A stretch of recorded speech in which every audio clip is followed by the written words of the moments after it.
குருவர்களையும் திருவர்களையும் வந்தித்துக் கொண்டு இந்த நிகழ்வில் இணைந்திருக்கின்ற பெரியோர்கள், சைவ அபிமானிகள், சைவ ஆர்வலர்கள், சைவ புலவர்கள் மற்றும் இன்று விரிவுரையாற்ற இருக்கின்ற சைவ புலவர் சி.க. கமல்நாதன் ஐயா அவர்கள், கமலா ரவீந்திரன் அம்மையார் அவர்கள் மற்றும் அனைவருக்கும் எனது பணிவான வணக்கங்களை தெரிவித்துக் கொள்கின்றேன்.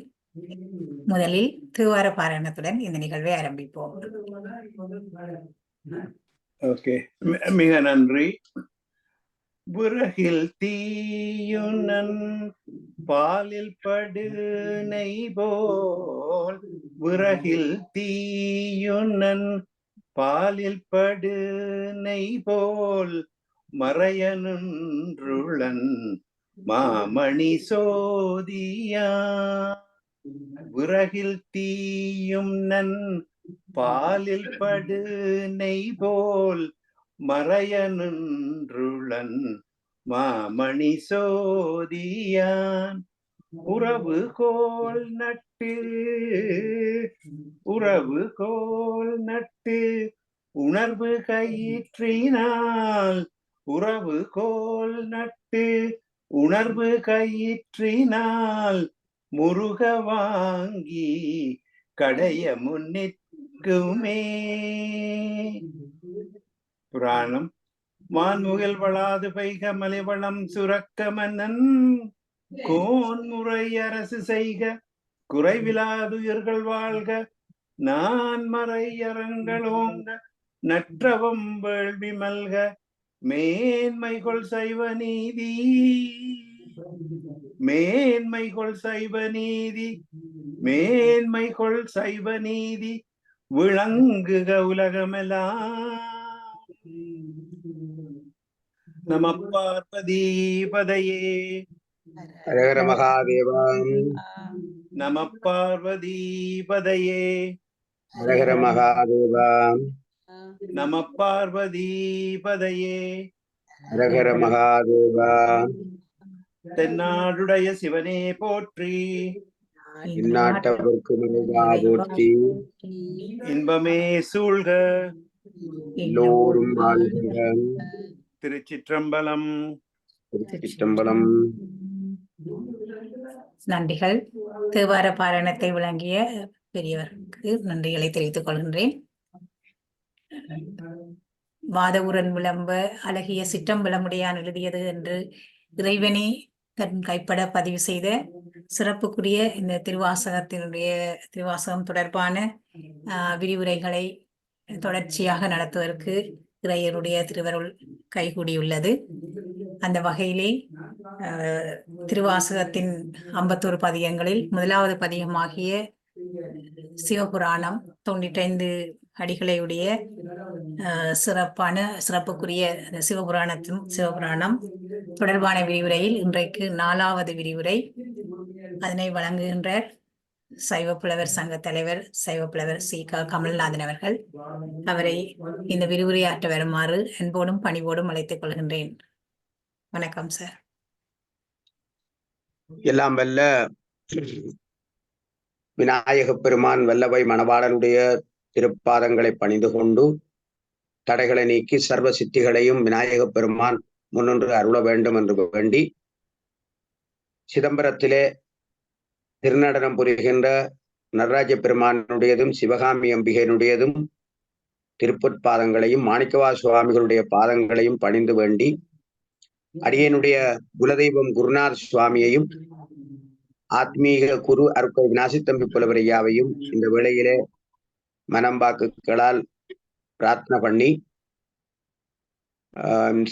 சைவ புலவர் சங்கத்தை காலங்காலமாக கட்டி வந்த எங்களுடைய முன்னை நாள் பெரியவர்கள் எல்லோரையும் பணிந்து அவர்களுடைய ஆசீர்வாதத்தை பெற்றுக்கொண்டு, சிறப்பாக இந்த நிகழ்வை நெறிப்படுத்தி கொண்டிருக்கின்ற அகில இலங்கை சைவ புலவர் சங்கத்தினுடைய உபதேர்வு செயலாளர் சைவ புலவர் ஆனந்தி ஏரட்டம் அவர்களே, சிறந்த முறையிலே எங்களை எல்லாம் ஒருங்கிணைத்து சிறப்பாக இந்த நிகழ்வை பதிவு செய்து தொழில்நுட்ப உதவிகளை எல்லாம் கச்சிதமாக வழங்கி கொண்டிருக்கின்ற மதிப்புக்குரிய திருமதி கமலா ரவீந்திரன் அவர்களே, மற்றும் இந்த நிகழ்விலே பங்கு பற்றி இருக்கின்ற சைவ பெரியோர்களே, தாய்மார்களே, பிள்ளைகளே, அறிஞர் பிறந்தைகளே, எல்லோருக்கும் இந்த நேர வணக்கங்களை பக்திபூர்வமாக தெரிவித்துக் கொள்வதிலே அடியேன் மட்டற்ற மகிழ்ச்சி அடைகின்றேன்.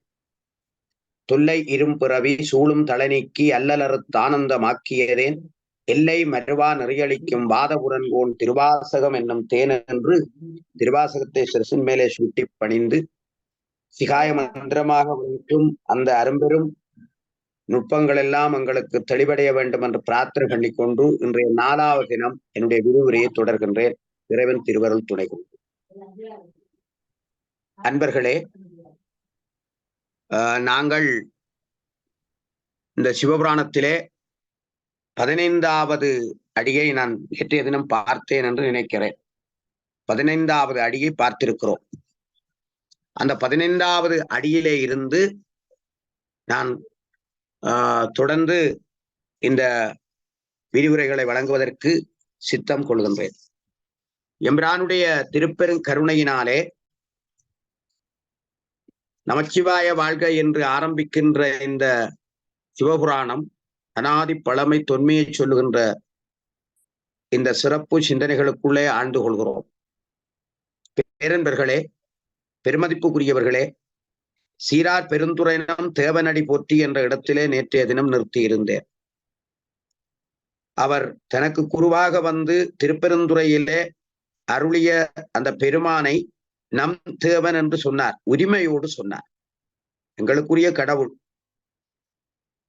பொதுவாக நாங்கள் யாதொரு தெய்வம் கொண்டே அங்கே மாதொரு பாகனார் தான் வருவார்.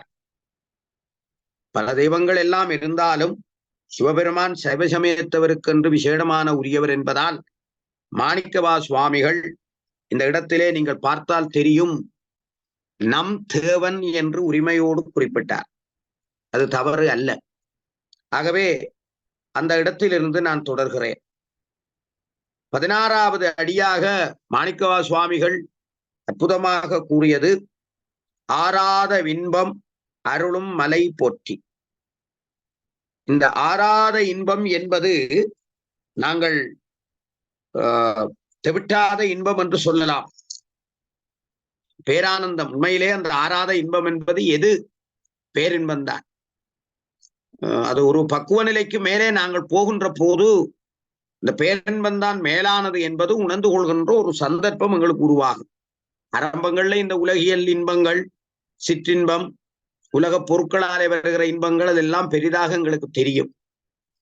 ஆனால் மெய்யன்பர்களே, நாங்கள் ஒரு நிலையை கடந்து மேலே போகின்ற போது ஆராத இன்பம் எது என்றால் இறைவனோடு இரண்டர கலந்து அனுபவிக்கின்ற பேரின்பம்.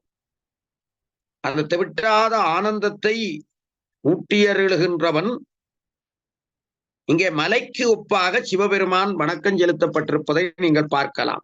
அருளும் மலை போற்றி.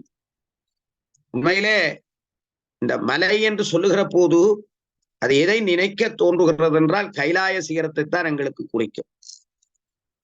ஏனென்றால் அது உயரமான இடத்திலே இருப்பது மட்டுமல்ல, எங்களுடைய உடம்பு நிமிர்ந்திருக்கிற போது மூலாதாரம், சுவாதிஷ்டானம், மணிபூரகம், அநாதகம், விசுத்தி, ஆஞ்ஞை என்ற 6 ஆதாரங்களை கடந்து இந்த ஆத்மசக்தி வெளிப்பாடு செய்கிற போது திருமந்திரத்திலே திருமூலர் பல இடங்களிலே சுட்டி காட்டுவது போல மேலே இந்த உச்சிக்கு வந்து கமலாலயம் வெடித்து அதன் பின்பு சிவத்தோடு கலந்தால் அது பேரானந்தம். அதுதான் இங்கே மாணிக்கவா சுவாமிகள் சொன்ன ஆராத இன்பம் என்பதை நீங்கள் சிந்திக்க வேண்டும். அப்ப இந்த கமலபாலம் இந்த மேலே இருக்கிற அது கிட்டத்தட்ட அவரவித்து வடிவானது. அது கைலாயத்திலே இருக்கிற சிறப்பான ஒரு விஷயத்தை நீங்க சொல்லலாம். இந்த மானச தடாகம், கையங்கிரியிலே உச்சியிலே இருக்கிற ஒரு தடாகம் மானச தடாகம். அது சொல்லுவார்கள் எப்போதும் ஐஸ் கட்டி உறைஞ்சபடிதான் இருக்கு. அந்த மிக உயரமான குளிர் பிரதேசம் அது அவரவித்து வடிவிலே இருக்கும். ஒரு குழந்தை கருவிலே இருக்கிற போது பிறக்கும் பொழுது வரை அந்த கபாலம் ஒன்று சேருவதில்லை. அந்த அவரவித்து வடிவாக இருக்கிற அந்த மானச தடாக அம்சமாக இருக்கிற கைலாய சிகரத்தினுடைய அம்சமாக இருக்கிற அந்த இடம் பொருந்துவதில்லை. பிறக்கிற போதுதான் அது பொருந்துகிறது என்று சொல்கிறார். அப்போது இறைவன் அந்த ஜீவநாடியை கொடுத்து பூமியில அந்த பிறவியை எடுக்க வைக்கின்றார். உயிர் துடிப்பு உண்டாகிறது. அப்ப உயிர் துடிப்பு கொடுக்கப்பட்டது அந்த அந்த மேலே இருக்கிற கைலாய சிகரத்தாலே. அதனால எத்தனை மலை இருந்தாலும் கைலாயத்துக்கு நிகராக எந்த மலையும் பெற முடியாது. வெள்ளியங்கிரிக்கு நிகராக எந்த மலையும் பெற முடியாது. அதான் அந்த கைலாய சிகரத்துக்குரிய சிறப்பு. இப்படி அந்த மேலே இருக்கிற கமலம் அந்த அதாவது ஆஞ்ஞைக்கு மேலே இருக்கிற பிந்துஸ்தானம், அதான் பிந்துஸ்தானம். அந்த பிந்துஸ்தானம் பொருந்தி உயிர் ஜீவனாடி கொடுக்கப்பட்டு உயிர் உலகத்திலே தோன்றுகிற போது பூர்த்தி காலத்திலே இந்த மானசதடாக அம்சமாக இருக்கிற அவரவித்து வடிவிலே இருக்கிற இந்த பிந்துஸ்தானம் வெடித்து ஜீவன் போகுமாக இருந்தால் அதுதான் ஆறாத இன்பம். இந்த வடிவா நீங்க விளங்கிக் கொள்ளும். 9 வாசலாலே போனால் ஜீவன் 9வது வாசலாலே போனால் அது ஆறாத இன்பம் அல்ல. அது பேந்தூர் நிலையாலேதான் அந்த ஆறாத இன்பம் வரும். 9 வாசல் வைத்தாய் ஒக்க அடைக்கும் போது உணரமாட்டேன் பூம்புகலூர் மேவிய புண்ணியா என்று அப்பர் சுவாமிகள் தேவரத்தில் சொல்லுகிறார். இறைவன் 9 வாசலை வைத்து தந்திருக்கிறார். கண் 2, மூக்கு 2, காது 2, மலவாசல் உண்டு, செலவாசல் உண்டு. மலவாசல், செலவாசல். அப்ப 9 வாசல் இறைவன் எங்களுக்கு வைத்திருக்கிறான். கண் 2, காது 2, 4, மூக்கு 2, 6. அப்ப இந்த செலவாசல், மலவாசல், இந்த 9 வாசல்களை நீங்க பார்த்தா தெரியும் இறைவனுடைய மேலான ஒரு அம்சம். அப்ப இதுல இந்த பிந்துஸ்தானம் மேலே இருக்கிற இது, அதாவது பிறக்கிற போது பொருந்தி ஜீவன் உண்டாகி பிறக்கிற அந்த இது மற்றாக்களுக்கு நோமல நீங்க பார்த்தா தெரியும். உயிர் புறாக்களுக்கு இறந்த உடனே பெரியவர்கள் பார்த்துட்டு சொல்வார்கள், இவருக்கு கண்ணால ஜீவன் போயிருக்கு, இவருக்கு மூக்கால போயிருக்கு, இவருக்கு காதால போயிருக்கு, இவருக்கு செலவாசலால போயிருக்கு, இவருக்கு மலவாசலால போயிருக்கு. பெரியவர்கள் பார்த்துட்டு சொல்வார்கள் எந்த இதுக்கால ஜீவன் போனதுன்னு. பெண் எல்லாத்தையும் துணி போட்டு கட்டி அடைப்பார்கள், எல்லா ஓட்டையும் அடைப்பார்கள். ஆனா இந்த மற்ற வாசலை விட இந்த மேலே இருக்கிற உச்சிஸ்தானம், இந்த பிந்துஸ்தானத்தால போனால் அதுதான் ஆறாத இன்பம். உண்மையிலே எங்களுடைய பரம்பரையிலே எங்களுடைய ஆலயத்திலே இருக்கிற ஸ்ரீ குருநாத நாகப்ப சுவாமி அப்படி 300 இன்றைக்கு பல வருஷங்கள் 300-400 வருஷங்களுக்கு முன்ன அந்த மேலே இருக்கிற பிந்துஸ்தானம் வெடித்துத்தான் அவருடைய ஆத்மா சிவத்தோடு கலந்தது, முருகனோடு கலந்தன்னு சொல்வார். அப்ப அது எல்லாருக்கும் கிடைக்காது. பெரிய பெரிய யோகிகள் சித்தர்களுக்கு கூட சில பேருக்கு இந்த மேல் வாசலால போகாமல் மற்ற வாசலால தான் போயிருக்குன்னு சொல்லுகிறார். அப்ப இதை இங்க மாணிக்கவாசகர் சுட்டி காட்டுகிறார். ஆறாத இன்பம் அருளும் மலை. இங்க உண்மையில இந்த சிவபெருமான் எங்களுக்கு இந்த மலையண்டு இங்க குறிப்பிட்டதும் கைலாய சிகரத்தை தான். நாங்கள் அதுக்கு வேற வேற பொருள் எல்லாம் சொல்லுவார்கள். அப்ப அந்த கைலாய சிகரத்தை நாங்கள் எப்பவும் நினைத்து கும்பிட வேண்டும். அதற்காகத்தான் நாங்கள் விபூதி எடுத்த உடனே சிவசிவ என்று சொல்லி இந்த கைலாய சிகர அம்சமாகிய உச்சியிலே ஒரு கொஞ்சம் வைக்கிறோம். அள்ளி தலையில போடுறதில்லை, உச்சியிலே ஒரு கொஞ்சம் வச்சு கொள்ளுகிறோம். அந்த கைலாயத்தை நினைச்சு, அதான் மேலானது. கையெடுத்து கும்பிடுற நேற்று நான் சொன்னேன், அதெல்லாம் அதுக்குள்ளேதான் வரும். அப்ப அந்த ஒரு பெருமையை இந்த 16வது அடியிலே கைலாயத்தை எங்களுக்கு நினைக்க வைக்கிறார். அதற்கு வணக்கம் சொல்லுகிறார் மாணிக்க சுவாமிகள். அது உண்மையிலே பெரும் சிறப்புக்குரிய ஒரு பகுதி. இதுக்கு பிறகு 17வது அடியிலே மாணிக்க சுவாமிகள் செல்லுகிற போது சிவனவனின் சிந்தையுள் நின்ற அதனால், சிவன் அவன் என் சிந்தையுள் நின்ற அதனால். சிவபெருமான நாங்க குறிப்பிடுகிறோம். அவர் எங்க வீற்றிருக்கணும் என்று நான் நேற்று நல்ல விளக்கம் கூறினேன். பல பெரியவர்கள் சொன்னார்கள், நெஞ்சிலே இருத்த வேண்டும், இருதய கமலத்திலே இருத்த வேண்டும், ஆசனம் கொடுத்து இருத்த வேண்டும். அது சிவலிங்க வடிவத்திலும் இருத்தலாம், அல்லது நீங்க விரும்பினால் உருவ நிலையிலும் சிந்திக்கலாம். அது உங்களோட பக்குவ நிலையை பொறுத்தது. அப்ப அந்த சுவாமியை மனதிலே இருத்த வேண்டும். ஏன் மனத்திலே இருக்க வேண்டும் என்று சொன்னார்கள் என்றால் அதுக்கு ஒரு காரணம் இருக்கிறது. மூளை சில நேரம் செயற்பாடு இருப்பவங்க ஏதாவது குறைஞ்சு அதுல ஒரு பிரச்சனை என்றாலும் உடம்பு இயங்கி கொண்டிருக்கும். காலில் ஒரு பிரச்சனை உடம்பு இயங்கும், கையில ஒரு பிரச்சனை உடம்பு இயங்கும், வேற கண்ணில் ஒரு பிரச்சனை உடம்பு இயங்கும், காதில் ஒரு பிரச்சனை உடம்பு இயங்கும். ஆனால் இதயத்துல பிரச்சனை என்றா மனசு அதான் இதயத்துல பிரச்சனை என்றா உடம்பு சரி உயிர் போயிடும். அதான் பிரஷர், ஹார்ட் அட்டாக் டக்குன்னு நொடியில போயிடும். அப்ப இதயம் மேலானது. அதனாலதான் சுவாமியை இருதய கமலத்தில வைத்து வணங்க வேண்டும் என்று எங்களுடைய முன்னோர்கள் அத்தனை நூல்களிலும் பெரியவர்கள் சொல்லி இருக்கிறார்கள். அப்ப இங்கே மாணிக்க சுவாமி சொல்லுகிறார், சிவன் அவன் என் சிந்தையுள் நின்ற அதனால், அந்த பெருமானை நான் மனத்துக்குள்ளே திருவருள் துணையாக வைத்துக் கொண்டு இருக்கின்ற காரணத்தால் அவனது திருவடியை தொழுகிறேன். சுவாமியின் திருவடியை உணர்ந்து தொழுவணும்டா. இப்ப பல பேர் பிள்ளையான வழியிலே போய்கொண்டிருக்கிறார்கள், சுவாமியை தொழுகிறார்கள் இல்லை என்று சில பேர் கவலைப்படுவார்கள். அதுக்கு காரணம் சிவன் சிந்தைக்குள்ள வர இல்லை. சிவன் சிந்தைக்குள்ள வந்தாதான் அவன் தொழுவான், அல்லடி தொழ மாட்டான். ஆகவே சிவன் அவன் என் சிந்தையுள் நின்ற அதனால் அவனருளாலே அவன்தாள் வணங்கி. இதை பல பேரும் பேசுகிற போது சொல்லுவார்கள். திரு சிவபுராணத்தில இருந்து இந்த அடியை எடுத்து, அவன் அருளாலே அவன்தாள் வணங்கி. இறைவனுடைய அருள் இல்லாட்டி நான் இறைவனை வணங்க முடியாது. நான் சொன்னேன், இப்ப இந்தியாவுக்கு போயிருந்த போதும் எனக்கு சில புண்ணிய ஸ்தலங்களுக்கு போறதுக்கு அந்த நேரம் வாய்ப்பு இருக்க இல்லை. அது திருவருள் துணை கிடைக்கலன்னு அர்த்தம். நாங்க எந்த ஒரு சாதாரண கோயிலோ அல்லது வேற எங்கேயோ போறதோ எங்கேயோ பெரியவரை தரிசிக்கிறதோ எல்லாம் திருவருள் துணை கிடைக்க வேண்டும். திருவருள் துணை கிடைக்கவில்லை என்றால் நாங்கள் திருவருளை அடைய முடியாது. அப்ப மாணிக்க சுவாமிகள் அந்த பெரிய ஒரு பொக்கிஷத்தை எங்களுக்கு சொல்லுகிறார். அவன் அருளாரே, அந்த பெருமான் சிவனவன் சிந்தையுள்ள நிற்கிறான். சிந்தையுள்ள இருக்கிற அந்த சுவாமியை நான் வணங்குகிறேன், மனத்தால பூஜிக்கிறேன். அப்படிப்பட்ட திருவருள் துணை கொண்டு அவன் அருளாலதான் அவன் தாளை வணங்கலாம். அவர் சிவபெருமானுடைய தாளை வணங்குவதற்கு கூட அந்த பெருமானுடைய அருள் வேண்டும். இல்லை என்றால் நாங்கள் வணங்க முடியாது. அதனாலதான் சிந்தையுள்ளே அவனை முதல் இறக்க வேண்டும் என்பது மாணிக்கவாசகர் முதல் சொன்ன அடி. ஏன் அதை முதல் சொல்லி பேர்ந்து அடுத்ததா அவன் அருளாலே அவன்தாள் வணங்கி என்று குறிப்பிட்டார் என்று நீங்க யோசிக்கணும். முதல் சிவனை சிந்தையுள்ள இறக்கணும், இதயத்திலே இறக்க வேணும். இதயம்தான் எங்களுக்கு முக்கியமானது. உடலிலே இந்த இதயம் வெளியிடுகின்ற மூச்சை சம அளவிலே, 2 மூக்குக்காலையும் போவதை சம அளவிலே அடக்கி ஆண்டால் எங்களுடைய ஆயுள் கூடும், எங்களுடைய சக்திகள் கூடும். இது எல்லாத்தையும் பற்றி திருமந்திரத்திலையும் இன்னும் பல நூல்களையும் சொல்லி இருக்கிறார்கள். யோக சாஸ்திரம் பிராணவாயுவை அடக்கிற நுட்பம், பிராணாயாம நுட்பம்.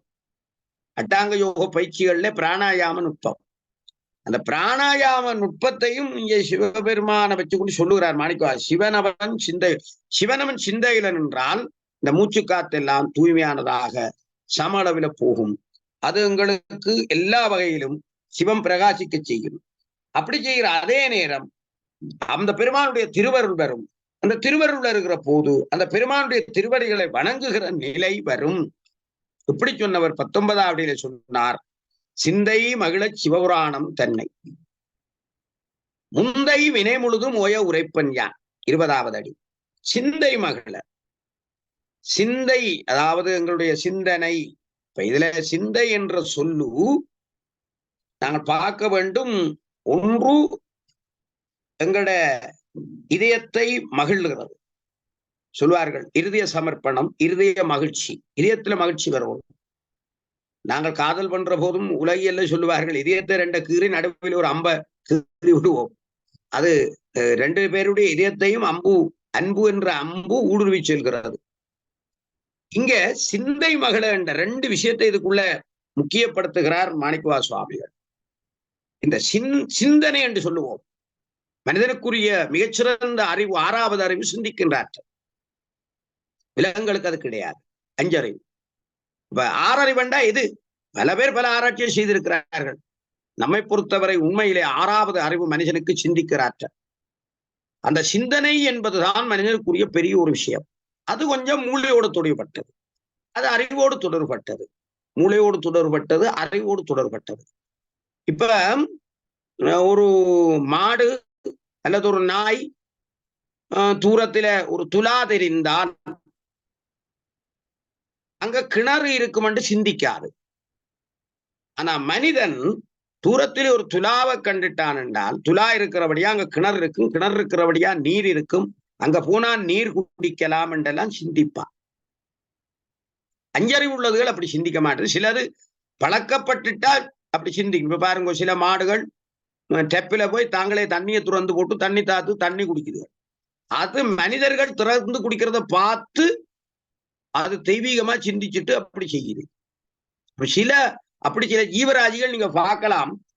சிலந்தி, யானை, சில விலங்குகள் பாருங்கோ, இடபங்கள் பூமியில இந்த சிந்தனா சக்தி கூடி இறைவனை சிவனை வழிபாட்டு செய்து முக்தி அடைந்திருக்கு. எங்கட கோயில், எங்கட முன்னோர்கள் சொல்வார்கள், கைலாயத்திலே இருந்து சாபம் பெற்று வந்த 2 தேவகணங்கள் பூமியில இடபமாக மாறி அலைந்து திரிகிற போது இடபங்கள் முருகப்பெருமான வழிபாடு செய்து அந்த அருளால சமாதி அடைந்த, அந்த இடபங்கள் சமாதி அடைந்ததுதான் இந்த இலங்கையில இருக்கிற 2 குருநாதர் கோயில். ஒன்று காங்கேசந்துறையில இருக்கும், ஒன்று எங்கட கோயில். 2 இது பாரம்பரியமா வரலாற்றில் பதிவு செய்யப்பட்ட ஒரு விஷயம். அதே மாதிரி எத்தனையோ வரலாறுகள் இருக்கு. சிலந்தி பூசிக்கு இருக்கு, யானை பூசிக்கு இருக்கு, திருவானைக்கா யானை பூசிக்கு இருக்கு.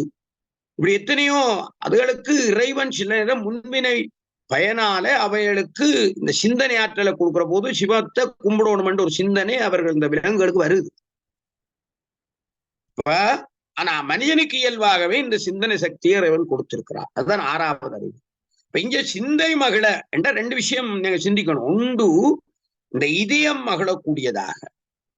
2வது, என்ற சிந்தனை மகிழ்ச்சிகரமாக இருக்கக்கூடியதாக. சிந்தனை எப்போ மகிழ்ச்சியா இருந்தால் நீண்ட ஆயுளுக்கு வாழ. எப்பவும் கவலைப்பட்டு கொண்டு ஒரு பிரயோசனம் இல்லை. கவலைப்பட்டு என்ன நடக்க போகுது? கவலையே இறைவன் மேல போட்டுட்டு சிந்தை மகிழ. நான் கவலை வருகிற நேரம் சிவபுராணம் இப்படியான பாராயண நூல் எடுத்து படிக்கணும். படிச்சு பாருங்க, புத்தகத்தை அடிச்சு பாருங்க. கவலை போயிட்டு எங்க பொருள் தெரியாது. கொஞ்சத்துல தூக்கம் வந்துட்டு நித்திரொன்றில் விடிய எழும்பீர்கள். கவலையே யோசிச்சு கொண்டிருந்தீங்கண்டா சலரோகம் வரும், பிரஷர் வரும், இன்னும் என்னென்ன எத்தனையோ வருத்தங்கள் எல்லாம் வரும். அதனாலதான் இங்கே மாணிக்கா சுவாமிகள் மிக அற்புதமான ஒரு சொற்பிரயோகம். நான் உண்மையிலே இதை உங்களுக்கு சொல்லிக் கொண்டிருக்கிற போதுதான் சிந்திக்கிறேன். சிந்தை மகிழ. இந்த சிந்தை மகிழ என்ற சொல்லு மிகப்பெரிய ஒரு சொல்லாட்சி. மாணிக்கா சுவாமிகளுடைய ஒரு தனித்துவமான சொல்லாட்சி தான் நான் சொல்லுவேன். ஒன்று இதயம் மகிழ, அடுத்தது எங்களுடைய சிந்தனை, எங்களுடைய அறிவு அது மகிழ்ச்சிகரமாக இருக்க நான் அந்த சுவாமியை முன்னுக சொல்லிட்டார். நெஞ்சிலே அவரை இருத்துறன், அவனுடைய அருளாலே அவன் தாள் வணங்குகிறன், அவன் தாள் வணங்கி கொண்டு சிந்தை அறிவும் இதயமும் மகிழ்ச்சி அடையக்கூடியதாக சிவபுராணம் தன்னை, இந்த சிவபுராணம் என்ற பெரிய பெருமானுடைய அனாதி பழமைகளை அதை தன்னை முந்தை வினை முழுதும் ஓய உரைப்பன்யா. இந்த முந்த வினை என்றா என்ன? பூர்வ ஜென்மாந்திர காலங்கள்ல செய்த பழவினை, சஞ்சித வினை. சைவ சித்தாந்த சாஸ்திரத்தின்படி இது சஞ்சித வினை. இந்த சஞ்சித வினை என்பது எஞ்சிய வினை. இந்த எஞ்சிய வினைக்குத்தான் எங்களுக்கு பிறவி கிடைக்கும். நீ பார்க்கலாம், பழவினை, அந்த வினைக்குத்தான் பிறவி கிடைக்கும். அந்த வினையை அனுபவித்து தீர்க்கணும், இல்லாட்டி மோட்சம் கிடையாது. அனுபவிச்சு தீர்க்கணும். எனக்கு ஒரு பெரியவர், நான் யாருன்னு சொல்லக்கூடாது, ஒரு பெரியவர் இந்த பிறப்பில, அதாவது உங்களுக்கு தெரியும் சஞ்சிதம், பிராரத்துவம், ஆகாமியம். ஆகாமியம் என்பது இந்த வினை, இந்த காலத்துல ஈட்டுகின்ற வினை. இந்த ஆகாமியம் உங்களுக்கு தெரியும், ஆதி பௌதீகம், ஆதி ஆன்மீகம், ஆதி பௌதீகம் என்றெல்லாம் 3 வகை இருக்கு. சில நேரம் ஆகாமிய வினையில கொஞ்சம் பௌதீக இந்த பிறப்பிலேயே நாங்கள் அனுபவிச்சு விடுவோம். சினதை அனுபவிக்காம விட்டால் அது பழவினையாக முந்தியிருந்த சஞ்சித வினையோடு சேரும். நாங்கள் பின்னுக்கு மாணிக்கவா சுவாமி சொல்லுகிறார், நாங்கள் பல பிறவியல் எடுக்கிறோம். ஒவ்வொரு பிறவியிலும் சில நேரம் ஈட்டுகிற வினையில ஒரு கொஞ்சம் அனுபவிப்போம். சில பேர் ஒரு 20% அனுபவிப்பான், சில பேர் 30% அனுபவிப்பான், சில பேர் 50% அனுபவிப்பார்கள். மிச்சம் 50% இருந்தால் முன்னைய பிறப்புகள்ல செய்த பழவினையோடு போய் இந்த வினை ஒட்டும். அப்ப ஆகாமியத்திலே அப்படி ஒரு நிலை இருக்கு. பிராரத்துவம் என்றது அனுபவிக்கிற வினை. அப்ப இந்த முன்னைய வினையின்படி பிறவி எடுத்து அனுபவிச்சு கொண்டிருப்போம். ஆகாமியம் ஈட்டுகின்ற வினை, அதுல சிலரை அனுபவிப்போம், சிலரை அனுபவிக்கிறது இல்லை. அப்ப ஒருவர் இந்த பிறவியில யாருக்குமே எந்த துன்பம் செய்யல, ஒரு சிக்கலும் செய்யல, ஆனால் அவர் பயங்கரமான துன்பங்களை எல்லாம் கடைசி காலத்திலே அனுபவிச்சு கொண்டிருக்கார். அப்ப சில பேர் கேட்டார்கள், ஏன் ஐயா இருந்தாலும் இப்படி எல்லாம் கிடந்து படுக்கையில அழுந்தி இவ்வளவெல்லாம் எல்லாரும் சிரிக்கிற நிலையில இருக்கிறார் என்றால், அந்த இடத்துல நான் ஆழமா சிந்தித்தேன். அவருடைய பலவினை எல்லாத்தையும் சஞ்சித வினை எல்லாத்தையும் அனுபவித்து தீர்க்கிறதுக்கு சுவாமி செய்கிறார் வேலை. அப்ப அதை அனுபவிச்சு தீர்த்துட்டாருண்டா இந்த பிறவியில அவர் பரிசுத்தர் ஆயிடுவார், அவர் மோட்சமடைகிறது தகுதி ஆயிடுவார். அப்ப இந்த முந்தை வினை என்பது பொல்லாது. அந்த முந்தை வினை முழுதும் ஓய உரைப்பன் யான். அப்ப அந்த பலவினை எல்லாம் கெடுதல் பொறுப்பு. ஓய உரைப்பன் யான்டா அந்த அதுகள் எல்லாம் இந்த சிவபுராணத்தை நான் படிக்க படிக்க படிக்க, அதான் இந்த காலத்துல நாங்கள் படிச்சோம், நல்லா இருந்தோம், இப்ப விட்டு விட்டு கொண்டு வாரம் துன்பம் கூடி கொண்டு போகும். இந்த சிவபுராணத்தை எப்பவும் சொல்லுவோம். இப்ப சில இடங்கள்ல இதுல யாரும் மட்டக்களப்பை சேர்ந்த அன்பர்கள் இருந்தா குறுநிக்க கூடாது. மட்டக்களப்பு பிராந்தியத்துல இந்த சிவபுராணம் இதுல சித்த விட்டு பாட்டு சொல்லி பிள்ளையா பெரும் தவறா நினைக்கிற, நினைச்சாலே பெரும் பாவம், நெஞ்சாலே அப்படி நினைச்சாலே மகா பாவம், பெரிய சிவ பாவம், சிவத்துரோகம். ஒரு நாளும் அப்படி நினைக்க கூடாது. நான் சில பேருக்கு நேரே சொல்லிக்கிறேன், அப்படி நினைக்காதீங்க. அது ஏன் நாங்க ஒரு செத்த வீட்டுல அல்லது இறுதி யாத்திரையில சொல்றோம்னா அவற்றை முந்த வினை முழுதும் இல்லாம போறதுக்காக, முந்த வினையெல்லாம் நீங்கி அந்த ஆத்மா மோட்சம் அடையணும் என்ற பெருந்தன்மையோட நான் போடுறோம். அதுக்காக நான் சில இடங்கள்ல போட்ட போது சில பேர் வந்து ஐயாவது போடாதீங்க செத்த விட்டு பாட்டுன்னு சொல்லி, அப்படி சொல்லக்கூடாது. அது ஒரு உங்களோட மனநிலை. அப்படி சொன்னாலே பாவம். ஒரு நாளும் அப்படி சொல்றாங்களே நீங்க சொல்லுங்க, அப்படி சொல்லாதீங்க. முன்னைய காலத்துல காலையில மதியத்தில மாலையில நடந்து கொண்டு போய்க்கெல்லாம் சிவபுராணம் சொல்லி கொண்டு போவான். சிவபுராணம் பாடம், சிவபுராணத்தை சொல்லிக்கொண்டே போவான். மாணிக்க சுவாமி சொன்னார், இந்த சிவபுராணம் തന്നെ நான் ஏன் ஓதுகிறேன் என்றால் முந்தை வினை முழுதும் ஓய உரைப்பன். அந்த முற்பிறப்புகள் இந்த பலவினை, அப்ப பலவினை இல்லா போனா தான் பிறவி இல்லாம போகும். அந்த பிறவி கெடுதல் பொருட்டு யான் நிலைத்துள்ள சிவதத்துவங்களை உணர்ந்து ஓதுகிறேன் என்றார். தான் சிவதத்துவங்களை உணர்ந்து ஓதுகிறேன் என்று சொல்றதுதான் இதுல முந்தை வினை முழுதும் ஓய உரைப்பன் யான் என்றால், இந்த ஓய உரைப்பன் யான் என்பது சிவதத்துவங்களை உணர்ந்து நான் சொல்லணும். இப்ப நாங்கள் பொதுவாக ஒரு விக்கிரகத்துல ஆவாகனம் பண்ற போது பஞ்சகலைகளை ஆவாகனம் பண்றோம், நீங்க தெரியும். அப்ப வித்தியாகலை, பிரதிஷ்டாகலை, நிவத்தியகலை, சாந்தியகலை, சாந்திய தீதகலை, 5 கலை. சாந்தியகலை, சாந்திய தீதகலை, வித்தியாகலை, பிரதிஷ்டாகலை, நிவத்தியாகலை, அதெல்லாம் சிவதத்துவ கலைகள். அது எல்லாமே ஒரு விக்கிரகத்தை நாங்கள் ஆவாகனம் பண்ண முடியாது. இந்த ஆவாகனம் பண்ணிக்கல அந்த ஆவாகன தியான சுலோகத்தை சொல்லி இந்த பஞ்ச தத்துவங்கள் எல்லாம் சொல்லி ஆவாகனம் பண்றோம். இதுல சிவதத்துவம், இந்த சிவதத்துவங்களை உணர்ந்து ஓதவனும் சிவபுராணத்தை. அதான் ஒரு விஷயம். கடைசியிலே அடியிலே அவர் முக்கியப்படுத்துகிறார். இப்ப நீங்க பார்த்தா தெரியும், தாயை காணவில்லை என்று சொல்லி ஒரு குழந்தை அழுது கொண்டிருக்கு. அப்ப நாங்கள் அந்த குழந்தை அழுது கொண்டிருக்கிற போது வேற ஏதாவது வஸ்துக்களை காட்டி மகள் ஊட்டுறோம் அந்த குழந்தைய. அப்பொழுது அதற்கு அழுதல் எனும் வினை ஓய்கிறது. அந்த குழந்தைக்கு என்ன செய்யறேன்டா அழுகிறது என்று சொல்ற வினை ஓஞ்சி போகுது. அங்க ஏதாவதுக்கு சிலங்கையை காட்டி அல்லது பொம்மையை காட்டி அதை காட்டி அம்மா வருவா அம்மா வருவா தம்பி இதை பாரு அப்படி இப்படி ஆட்டியெல்லாம் அந்த குழந்தை என்று அழுதல் எனும் வினை ஓய்கிறது. இதை வச்சுக்கொண்டு நாங்கள் சிந்திக்க வேண்டும் என்பதுதான் இங்கே இந்த மாணிக்கவாசருடைய பெரிய ஒரு விஷயம். அப்ப முந்தை வினை முழுதும் ஓய உரைப்பன் யான், பலவினை பூனாத்தான் பிறவி உண்டாகும். இதை சொன்னவர் இங்க நீங்க பார்த்தா தெரியும்.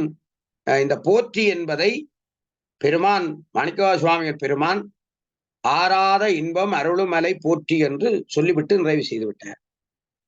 கடைசியா அந்த எங்களுக்கெல்லாம் மிக உயர்ந்த சிவபரம்பொருள் வெள்ளியங்கிரியில இருக்கிற கைலாயங்கிரிக்கு வணக்கம் என்று சொல்லி அந்த இடத்தோட அந்த போற்றியை நிறுத்தி விட்டார். என்ன ஒரு மகிமை பாருங்கள். உண்மையிலே அதை ரசித்தேன். ஒவ்வொன்றையும் போற்றி போற்றி கொண்டு சொல்லிக் கொண்டு வந்தவர், நாங்கள் மேல உயர்ந்ததாக எங்கட சிரசில கமல அந்த பிந்துஸ்தானமா இருக்கிற அந்த கைலியம் சிகர எந்த மலை இருந்தாலும் அந்த கைலியங்கிரிக்கு ஒப்பாகாத எதுவும் அந்த வெள்ளியங்கிரிக்கு போற்றி வணக்கம் என்று சொல்லி நிறைவு செய்து விட்டு திரும்ப அவர் வேறொரு திசையில திரும்புகிற ஒரு தன்மையை நீங்க பார்க்கலாம். அப்ப 21ஆவது அடியில என்ன சொல்லுகிறார்? கண்டுதலான் தன் கருணை கண்காட்ட வந்தெய்தி. அடுத்து ஒரு அற்புதமான ஒன்றை 21ஆவது அடியிலே காட்டுகிறார். இப்ப கண்ணுதலான் தன் கருணை கண்காட்ட வந்தெய்தி. இந்த நுதல் என்று சொல்றது என்ன? அது நெற்றி. சிவபெருமான் அந்த நெற்றிக்கண், இறைவனை நெற்றிக்கண்ணுடையவன், முக்கண்ணுடையவன், திரியம்பகன், விருஷரூப அச்சன், இப்படி நிறைய பெயர்களால நாங்கள் அவர் சொல்றோம். எத்தனையோ பேர் கொண்டு சிவனை அழைக்கின்றோம். அந்த பெயர்களிலே முக்கண் என்ற பெயர் மிக சிறந்த ஒரு பெயராக நாங்கள் சொல்லலாம். ஏனென்றால் நெற்றிக்கண்ணுடைய பெருமான், அந்த நெற்றிக்கண்ணுடைய பெருமானாகிய சிவனார், அந்த நெற்றிக்கண் எதை குறிக்கிறது என்றால் கண்ணுதலான் தன்கருணை கண்காட்ட வந்தெய்தி. நெற்றிக்கண் ஞானக்கண். இறைவனுடைய வலக்கண் சூரியன், இடக்கண் சந்திரன். இந்த சூரிய சந்திரர்களால சுவாமி என்ன செய்கிறது என்றால் இந்த உலகத்தை எல்லாம் அற்புதமாக பார்க்கிறது. நீங்க தெரியும், உலகத்தை அற்புதமாக பார்க்கிறது. அப்ப உலகத்தை பார்த்து கொண்டிருக்கிற சுவாமி அதுக்கு மேலால இந்த ஆஞ்ஞை சக்கரம் என்ற 6வது ஆதாரம், புருவங்கள் ரெண்டும் சேருகிற இடம் ஆஞ்ஞை சக்கரம். யோக சாஸ்திரத்தின்படி அதுலதான் சக்திகள் எல்லாம் குவிகிறது. அந்த சக்தி எப்போதும் குளிர்ச்சியாக இருக்க வேண்டும் என்பதற்காகத்தான் விபூதி பூசி பேர்ந்து சந்தனம் வச்சு, குளிர்ச்சியான அரைச்ச சந்தனம் வச்சு, அந்த சந்தனத்துக்கு மேல மஞ்சள் குங்குமம், சும்மா குங்குமம் இல்லை, மஞ்சள் குங்குமம் வைத்து மிகவும் குளிர்ச்சியாகவும் மகிழ்ச்சியாகவும் அந்த இடத்தை வச்சு கொள்றோம். சரியாக அந்த பிந்துஸ்தானத்துல இந்த சந்தனம் குங்குமம் எல்லாம் வச்சுக்கோங்களும் உங்களோட தேசஸ் வரும். அந்த தேசஸ் அந்த இடத்தான் நிற்கும் ஆக உச்சியில். ஏனென்றால் மேல பிந்துஸ்தானத்துக்கு போய் பிந்துஸ்தானம் வெடிச்சிட்டுன்னா உங்களுக்கு மோட்சம். அது டக்கண்டு இலகுவா கிடைக்குமா? யோசிச்சு பாருங்க, அது படாரண்டு இலகுவா கிடையாது. அப்ப எங்கட சக்திகள் எல்லாம் மூலாதாரத்துல இருந்து வந்த சக்திகள் 6ஆதாரத்துக்குள்ளால படிப்படியாக வந்து இந்த நெற்றியில தான், புருவ மத்தியில தான் நிற்கும் குண்டலின் சக்தி. அதுதான் குண்டலின் சக்தி. அந்த இடம் குளிர்ச்சியா மகிழ்ச்சியா இருக்கும். அரைச்ச சந்தனம் வச்சு விபூதி பூசி அப்படி மகிழ்ச்சிகரமா அதுல இருந்தா அப்படியே பார்த்தா தெரியும் ஒருத்தர் தேஜஸ் இருக்கும். அதே நேரம் அவருக்கு கோபம் வராது. யாராவது அவருக்கு என்ன தீவினைகள் செய்தாலும் அந்த தீவினைகள் பலிக்காது.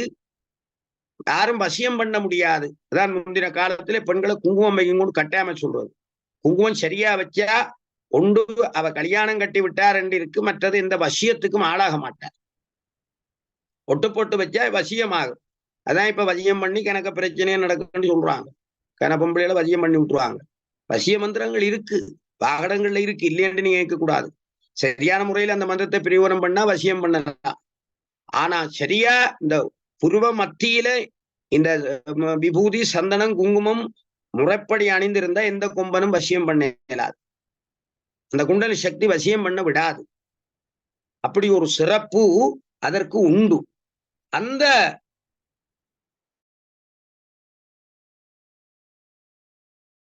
இடத்துலதான் இந்த இது ஞானக்கட்டலான். பொதுவாகவே முக்கண்ணுடைய சுவாமி நெற்றிக்கண் அக்னி, அக்னியாக இருந்தாலும் அது ஞானக்கண். கண்ணுதலான் தன் கருணை கண்காட்ட வந்தெய்தி. அந்த ஞானக்கண்ணாகிய அந்த கண்ணால குருந்தமரலுக்கு கீழே குருவா வந்து அவர் ஞானம் கொடுத்து என்னை ஆட்கொண்டார்.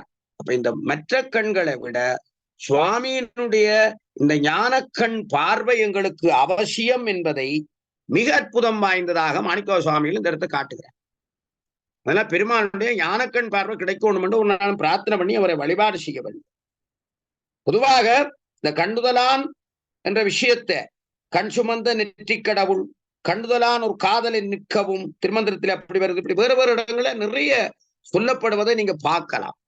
அப்ப இந்த ஒரு உண்மையில யோகசாஸ்திர வித்தையினுடைய மகிமைகளை காட்டுகிற ஒரு அடிக்குறிப்பாக இந்த 21வது அடிக்குறிப்பை நீங்கள் பார்க்கலாம்.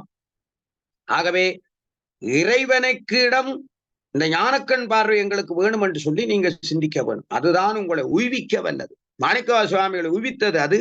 அதனாலே அவர் இதை இந்த இடத்திலே பாடுகிறார். அடுத்த இடத்துல 22வது அடியில என்ன சொல்லுகிறார்? எண்ணுதற்கெட்டால் எழிலார் கடல் இறங்கி, எண்ணுதற்கெட்டார் எழிலார் கடல் இறங்கி.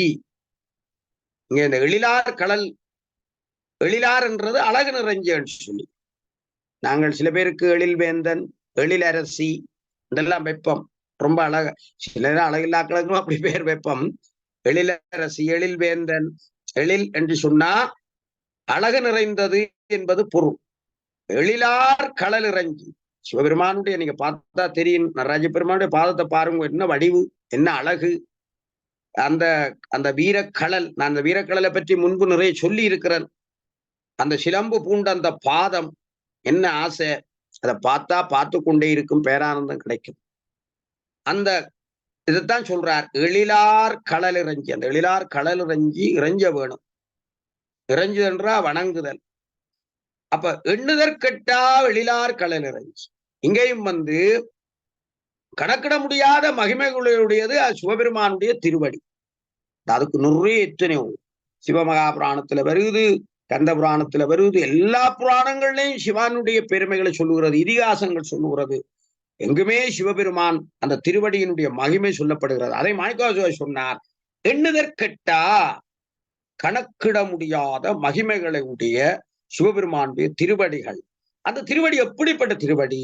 எழிலார் கடல் இறைஞ்சி, ரொம்ப அழகு மிகுந்த, ரொம்ப அற்புதம் வாய்ந்த அந்த பெருமானுடைய இதை இறைஞ்சி வணங்கி, தான் வணங்குறேன்னு சொல்றார். வணங்கி என்று அது முடிக்கல, இறைஞ்சி தொக்கி நிக்குது. அது இலக்கணத்தின்படியே தொக்கி நிக்கிறேன் என்னன்னு சொன்னா, நான் வணங்கி நான் விட இல்லை, வணங்கி கொண்டே இருக்கிறேன். முன்னு சொன்னதுமாய் எப்பொழுதும் என் நெஞ்சி நீங்காதான் தாழ்வான்னு சொன்னா வணங்கி கொண்டே இருக்கிறேன். இங்கே இந்த கருணை கண் காட்டல் என்பது இன்னொரு வகையில பார்த்தா நயன தீக்கை. குருந்தமணலுக்கு இப்ப தீட்சையில பல வகை இருக்கு. உங்களுக்கு தெரியும், முதலாவது பிரவேச தீட்சை, சமய தீட்சை. இந்த சமய தீட்சை எல்லாரும் போறோம். இப்ப இது பற்றி தப்பான அபிப்பிராயம் மட்டக்களப்பில் இருக்கிற என்னுடைய அன்பர்கள் நிறைய பேர் கேட்டுருக்கிறார்கள். வந்து தங்களுக்கெல்லாம் விளக்கம் சொல்லி இந்த முதலாவது தீட்சை பெறுறதுக்கு அன்பர்களே எந்த விதிகளும் இல்ல. முதலாவது இது ஒரு எல்லாரும் பெறணும். இதுல மச்சம் சாப்பிட்றோம், மாமிசம் சாப்பிட்றோம், அது சொல்ற இது தீட்சை கேட்டா சித்த விட்டு போல அது இதண்டி எக்கச்சக்கம் போட்டு குழப்பறான். முதலாவது தீட்சை சைவ சமயத்தை சிவனை பரம்பொருளாக கொள்ளுகிற எல்லாரும் பெற்றே ஆக வேணும். அதுக்கு விதிவிலக்கு இல்லை. அதை பெற்றாத்தான் கொஞ்சம் கொஞ்சமா அவன் நல்ல நெறிக்கு மாற்றப்படுவான், நெறி தவறாத நிலைக்கு வருவான். ஆனா ரெண்டாவது விசேட தீட்சை பிறைக்குள்ள, அதுக்கு பெறதண்டா மிச்சம் மாமிசம் சாப்பிடக்கூடாது, ஆசை இருக்கணும். குருவிட்ட இருந்து சத்திய வாக்கு கொடுத்து சிவலிங்கத்தை கையில வாங்கணும். குருவிட்ட கொடுக்கும். இப்ப சில பேர் இப்ப இதுல இந்த முதலாவது இந்த பிரவேச தீட்சை, முதலாவது தீட்சை பிறைக்குள்ள சில விதிகளை கவனிக்கணும். ஒன்று சைவ குருமாரிட்டு தான் இந்த தீட்சை பெறணும். இது நீங்க வடிவா தெரிய வேணும். சூத்திர நிலையில இருப்பவர்கள் பிராமணர்கள் அவங்க தங்களோட பிராமண வம்சத்திலே அவர்கள் அந்த முதல் தீட்சையை பெறுவார்கள், அது வேற விதி. ஆனால் சாதாரண நிலையில இருக்கிற சூத்திரர்களை பொறுத்தவரை சைவ குருக்கள் மாறிட்டு தான் பெறணும். ஏன்னா அவர்கள் தான் அந்திம காலத்தில நாங்கள் இறப்படைகிற போதும் எங்களுக்கு கிரியைகள் செய்து சிவாக்னியில் எங்களோட உடம்பை தகனம் செய்வார்கள். சிவாக்னியில் எங்களோட உடம்பை தகனம் செய்கிறது என்றால் அல்லது சிவண்டாலும் இந்த சிவதீட்சை பெற்றிருக்கோம், சிவதீட்சை கட்டாம பெற்றிருக்கோம். அப்ப அதற்காக சைவக்குருமாரை கொண்டுதான் இந்த தீட்சை பெறணும் முதலாவது. இரண்டாவது விஷயம் ரொம்ப கவனமாக இருக்க வேண்டும். அக்கினி சாட்சியா இந்த சிவதீட்சை பெறணும். சிவனுக்கும் அம்மனுக்கும் கும்பம் வைத்து சிவனை மம்பாளையம் எழுந்தருளை செய்து சிவாக்கினிய மூட்டி சிவாக்கினி சாட்சியா இந்த தீட்சை வழங்கணும். சில பேர் ஆதீனங்கள்ல போய் ஆதீனம் சும்மா தொட்டு ஸ்பரிச தீட்சை வழங்கினவர்னு சொல்லி போட்டு எங்களுக்கு தீட்சை தந்தாச்சுன்னு சொல்லி, சில பேர் நாங்க மந்திர தீட்சை பெற்றினாங்கள், அங்க ராமகிருஷ்ண போய் பெற்றினாங்க அப்படின்னு சொல்லுவாங்க. அதெல்லாம் எங்கட மரபுக்கு வராது. சிவனை சிவாக்கினி சாட்சியாக சத்தியம் பண்ணி சிவாக்கினி சாட்சியாக மந்திர ஜபம் உபதேசம் செய்து பெறுறதா அந்த முதலாவது தீட்சை. அதை முறைப்படி பெறணும், இல்லையென்றா அது வேலை செய்யாது. அப்ப அந்த விளக்கம் கனவேருக்கு இல்லை. ஆனா அந்த முதலாவது தீட்சை எல்லாரும் பெற்றுக்கொள்ளும்.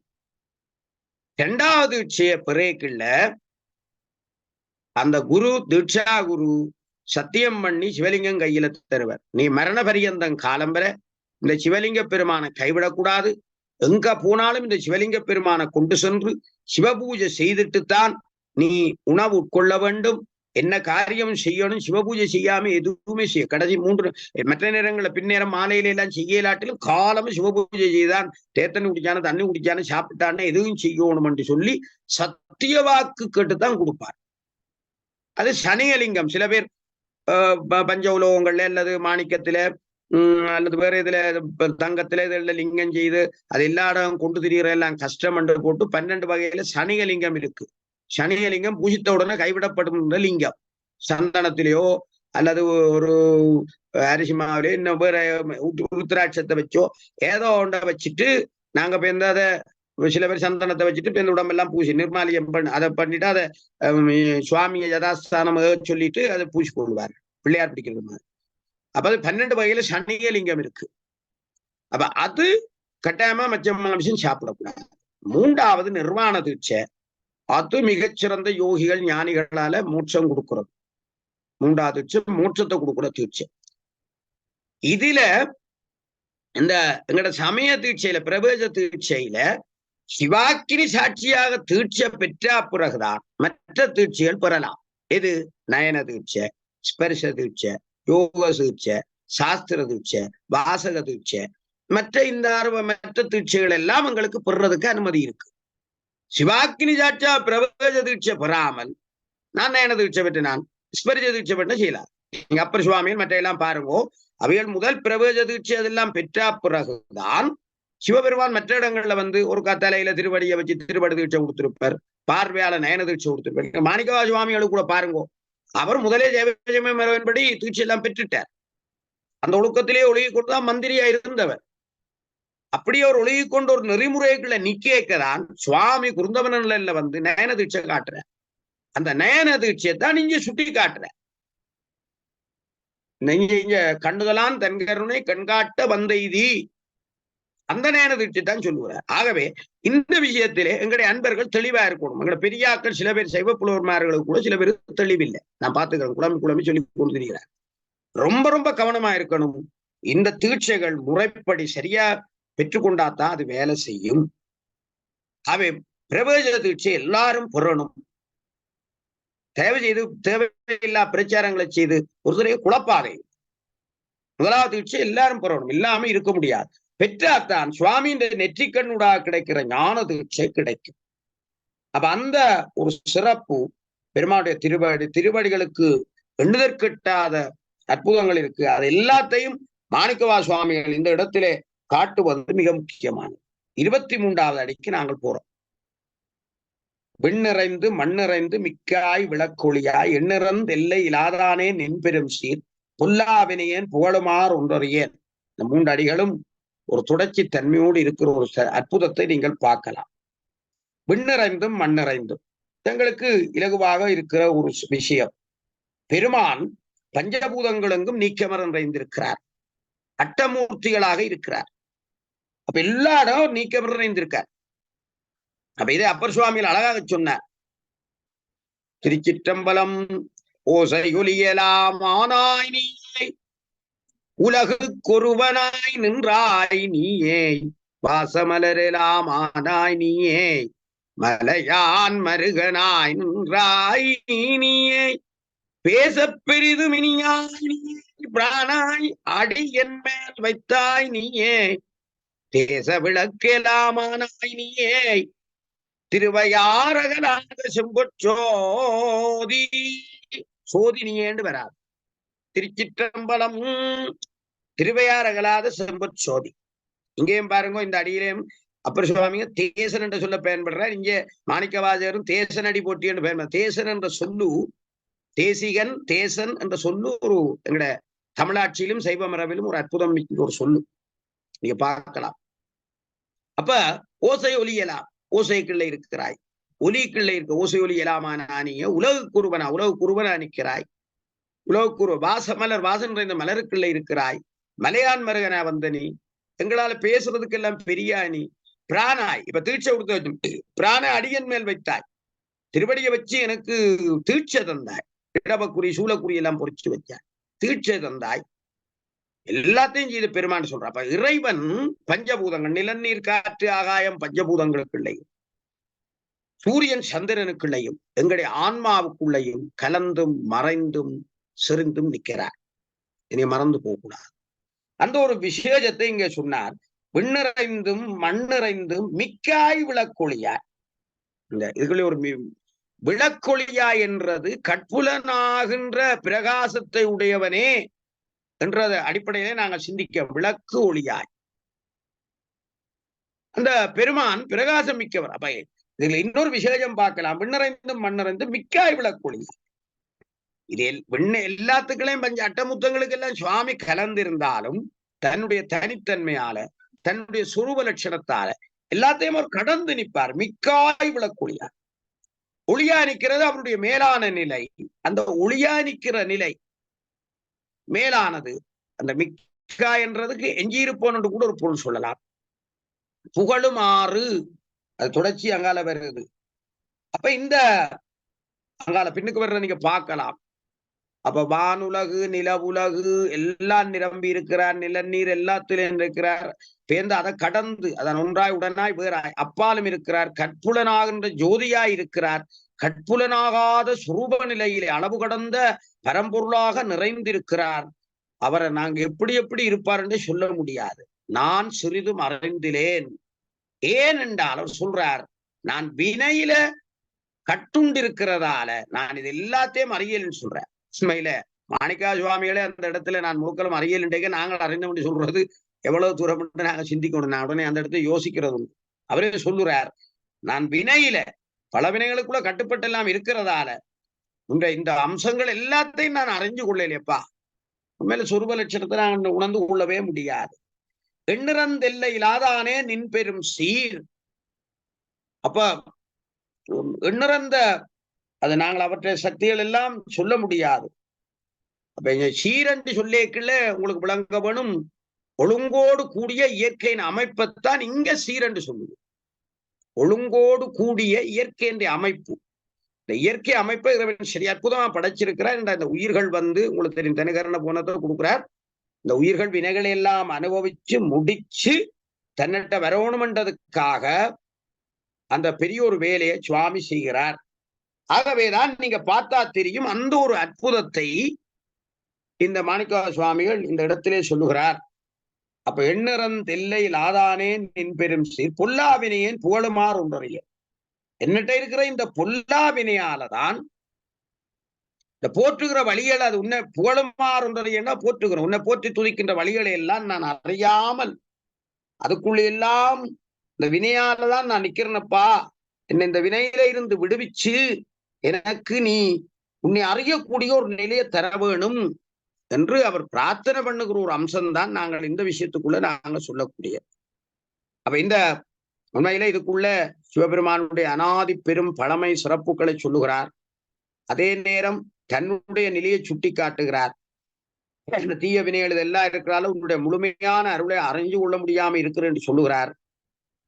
அப்ப ஆனா சுவாமி சோதியா நிற்கிறவர் என்று சொல்லுகிறார். எல்லா விஷயத்தையும் அவர் சுட்டி காட்டி கொண்டு போகிற ஒரு தனித்துவமான அடிகள் தான் இந்த அடிகள். ஆகவே இறைவனுடைய அந்த அனாதி பெருமைகளை சொல்லி அவர் அந்த பொல்லா வினையாலதான் அப்படி இருக்கிறேன் என்று சொல்லிட்டு அடுத்தது அவர் டக்கண்ட புறவியை பற்றி சொல்ல விழிக்கிறார். 26வது அடியில நீங்கள் எல்லாரும் நல்லா தெரிஞ்சது, புல்லாகி பூடாகி புழுவாய் மரமாகி பல்விருவமாகி பறவையாய் பாம்பாய் கல்லாய் மனிதராய் பேயாய் கடங்களாய் வல்ல அசுரராகி முனிவராய் தேவராய் சொல்லா நின்ற இத்தாவர சங்கமத்துள் எல்லா புறப்பும் புறந்தழைத்தேனும் பெருமான். அவருக்கு தெரியும் நான் எல்லா புறவையும் எடுத்திருக்கிறேன்னு சொல்றார். இப்ப இந்த இதுக்குள்ளே ஒரு பரிணாம வளர்ச்சியை அவர் காட்டுகிறார். எங்களுடைய விஞ்ஞானம் சொல்லுகிற அம்சங்களும் இருக்கு. புல்லாகி பூடாகி புழுவாகி அந்த ஓரறிவு 2 அறிவு 3 அறிவு அப்படி நாங்கள் அந்த நவராத்திரியில கொலு வைப்போம் 9 தட்டில. அந்த கொலு வைக்கிற அந்த அம்சங்கள் எல்லாம் இந்த புறவியோடு தொடர்புடைய அம்சங்கள் என்பதை சுட்டி காட்டுகிற ஒரு தனித்துவம் மாணிக்க சுவாமிகளுடைய பார்க்குது. நான் புல்லா புறவி எடுத்திருப்பேன்ப்பா, பூடா எடுத்திருப்பேன், புழுவா புறத்திருப்பன், மரமாகி புறந்திருப்பன், பல்விருவமாகி என்னென்ன மாதிரி மிருகங்களா எல்லாம் இருந்திருப்பன், பறவையா பிறந்திருப்பன், பாம்பாகி பிறந்திருப்பன், கல்லா பிறந்திருப்பன், ஜடம மனிதரா பிறந்திருப்பன், மனிதர் மட்டுமில்ல பேயாய் கணங்களாய் பேய்களாய் பிசாஜு பிடிச்ச ஆளு திரிஞ்சிருப்பன், கணங்கள் சுவாமி பூதகணங்களா திரிஞ்சிருப்பன், வல்ல அசுரராய் கூட நான் சில தீவினைகள் செய்து அசுரத்தன்மையோட அசுரரா பிறந்திருக்கலாம். சில நேரம் இது எல்லாத்தையும் விட நான் முனிவரா பிறந்திருக்கலாம், முனிவருக்கு மேலாக உணவு கிட்ட இருக்கிற தேவரா பிறந்திருக்கலாம் என்றெல்லாம் சொல்றேன். அப்ப இந்த என்னென்ன பிறவிகள் சைவ சித்தாந்த சாத்திரங்கள் சொல்லுகிற 81,000 ஜோனி பேதம், எத்தனையோ 81,000 ஜோனி பேதங்களை பற்றி சொல்லுகிறது சைவ சித்தாந்த சாத்திரம். நாங்கள் யோசிச்சு பாருங்க, இவ்வளவு பிறவி எடுத்திருப்போம் உங்களுக்கு தெரியாது. அதுக்கு காரணம் நாங்கள் செய்த முன்வினைக்கேற்ப நாங்கள் இந்த பிறவிகளை எல்லாம் எடுத்திருப்போம். இதான் நீங்க பார்க்கக்கூடிய ஒரு விஷயம். நாங்கள் செய்த வினைகளுக்கு ஏற்பதான் இந்த பிறவி கிடைக்கும். இப்ப இந்த பிறப்பு எங்களுக்கு பரிதறிது மாண்டராக புறத்தினது, அதனிலும் மருந்து கூன்குருடு செவிடு நீங்கி புறத்திலருது, அதனிலும் தானவன் தவத்தோடு புறத்தில், எப்படி அவ்வையார் சொன்னது மாதிரி உண்மையில நாங்க பல பிறவிகள் எடுத்து அதுகள்ல செய்த பூர்வீக புண்ணியங்களாலதான் மனித பிறவி கிடைச்சிருக்கு. இந்த மனித பிறவி எங்களுக்கு சிறப்பை செய்யும். உங்களுக்கு தெரியும், இப்ப இப்ப சாபத்தால பாருங்க, அகலியவை கல்லா கிடக்கிறார் கௌதம முனிவர் சாபத்தால. இப்ப கௌதம முனிவர் ஏன் சாபம் போட்டார்? பெரிய கதை உங்களுக்கு தெரியும் எல்லாருக்கும். விநாயக புராணத்திலையும் வருகிறது, இந்திரனுடைய கதையில, இனி இதிகாசங்களையும் வருகிறது.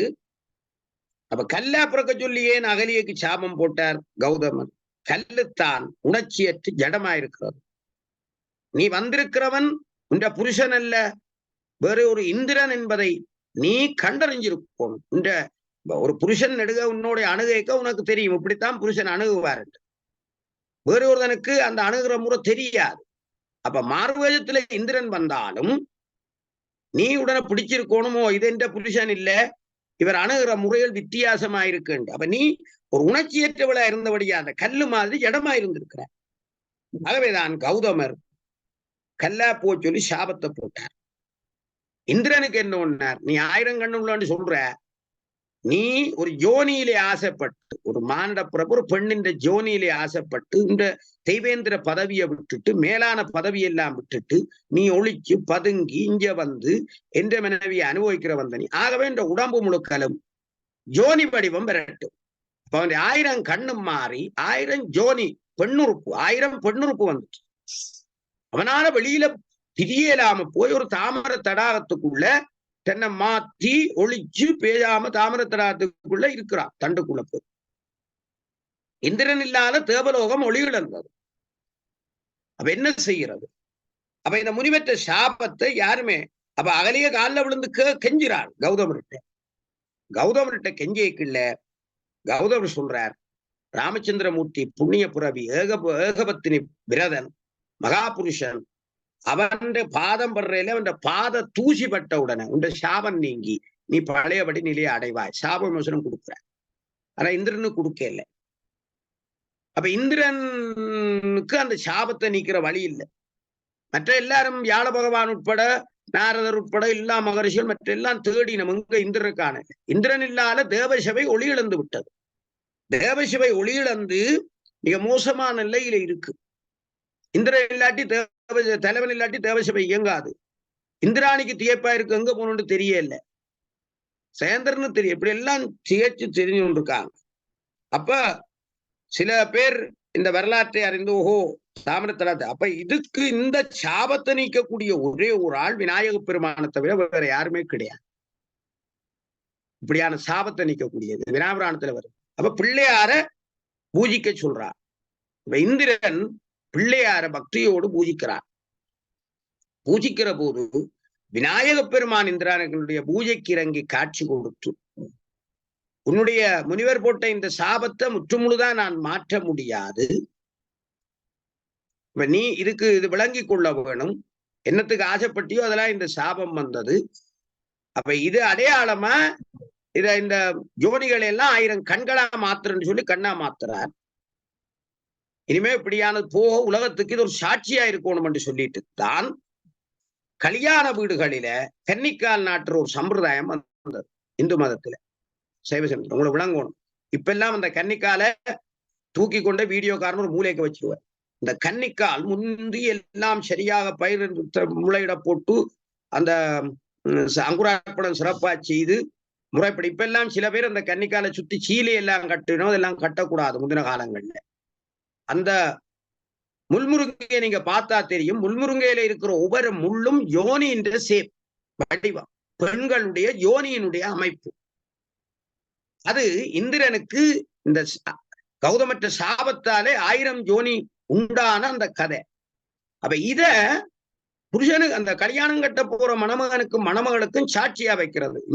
இந்திரன் கதை உங்களுக்கு தெரிய வேணும், நீங்கள் உணர்வுபூர்வமா வாழணும், வேற யாரோட உங்களோட கற்பு நெறியிலிருந்து நீங்க தவறக்கூடாது. கற்பு நெறியிலிருந்து தவறுனீங்கன்னால் இந்திரனுக்கு நடந்த கதிதான் உங்களுக்கு நடக்கும் என்ற சாட்சிக்காகத்தான் இந்த முள்முருங்கைய முன்னுக்கு நாட்டு.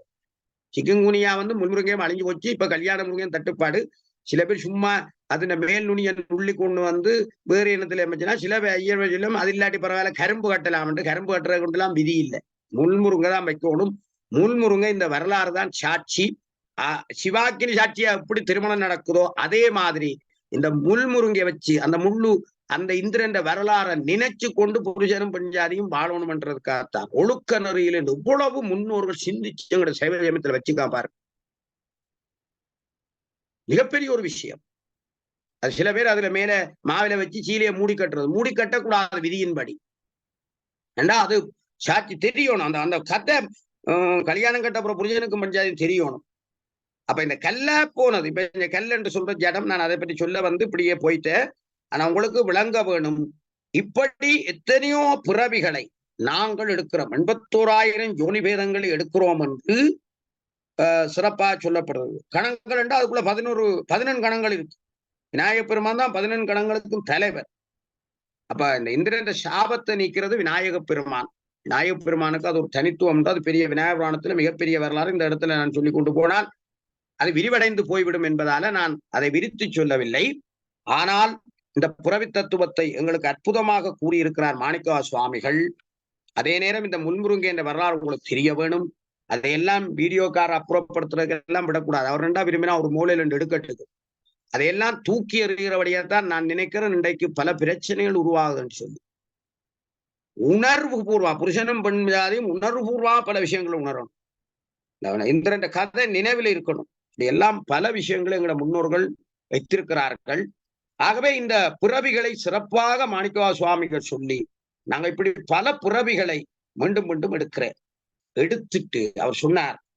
நான் நினைக்கிறேன் இதுல 31வது அடியிலே செல்லா நின்ற இத்தாவர சங்கமத்துள் எல்லா பிறப்பும் பிறந்திழைத்தேன். நான் எல்லா பிறவிகளையும் பிறந்து இழைத்திருக்கிறேன். இந்த சங்கமம் என்பது சங்கமம் கொண்டு சேர்றது. ஸ்தாவரம் அது தாவரம் நிலைத்து திணையை பற்றி குறிக்கிற ஒரு விஷயம். அது இயங்கு திணை என்று நாங்கள் பிறந்த அந்த பிறவியில சலித்து போய்விட்டேன் என்ற அந்த விஷயங்களை எல்லாம் அதில் சுட்டி காட்டுகிற. செல்லா என்ற இத்தாவர சங்கமத்துள் எல்லா பிறப்பும் பிறந்தளித்தேன். அப்பா சுவாமி, நான் எல்லா பிறப்பும் பிறந்து இழைத்து விட்டேன், சலிப்படைந்து விட்டேன், நிறைவா நான் சலிப்படைந்து விட்டேன் என்று சொல்கிறார். சொன்னவர் 32வது அடியில என்ன செய்கிறார்? மெய்யேயுன் பொன்னடிகள் கண்டென்று விடுவிட்டேன். அப்பா, இப்படியெல்லாம் புறவி எடுத்த நான் இன்றைக்கு இந்த குருந்தமர நிலையின் கீழே நீ குருவா உன் தாழ்காட்டி தன்கருணை தேன்காட்டி என்னை ஆண்ட நாயகா உன் திருவடிகள் சரணம் என்று சொல்லி மெய்யேயுன் பொன்னடிகள். மெய்யே என்று சொன்னா உங்களுக்கு தெரியும், அது உனது ஒப்பற்ற திருவடி, உண்மையான திருவடி. உண்மை அங்கே இருக்க சிவபெருமான திருவடியில இருக்கு. அந்த ஏவித்து அதால மெய்யேயுன் பொன்னடிகள் அந்த திருப்பொன்னடிகளை கண்டுட்டு வீடுட்டேன்டா. எனக்கு நிச்சயமா அவர் அடிச்சு சொல்லுகிறார், எனக்கு மோட்சம் கிடைக்கும் என்று தெரியும் என்ற. உங்க திருவடியை கண்டுட்டேனோ இந்த இடத்துல அவரை உறுதியா சொல்றார். இந்த இடத்துல அவர்கிட்ட உறுதி தெரியுது. கண்டு வீடுட்டேன் என்றார். வீடுட்டேன், நான் நிச்சயமா மோட்சம் அடைவன் எனக்கு தெரியும், என்ன நீ கைவிட மாட்டான்னு தெரியும். ஆகவே நான் வீடுட்டேன் அப்பா என்று சொல்றார். உண்மையிலே இது இங்கே மெய்யே என்றது ஐயத்துக்கிடமில்லாதவனே என்றது ஒரு பொருள் வரும். உண்மையிலே இந்த இடத்துல மெய்யேயுன் இங்க மெய் என்ற உடம்பையோ உண்மை என்று நான் உண்மை என்று சொல்லலாம்.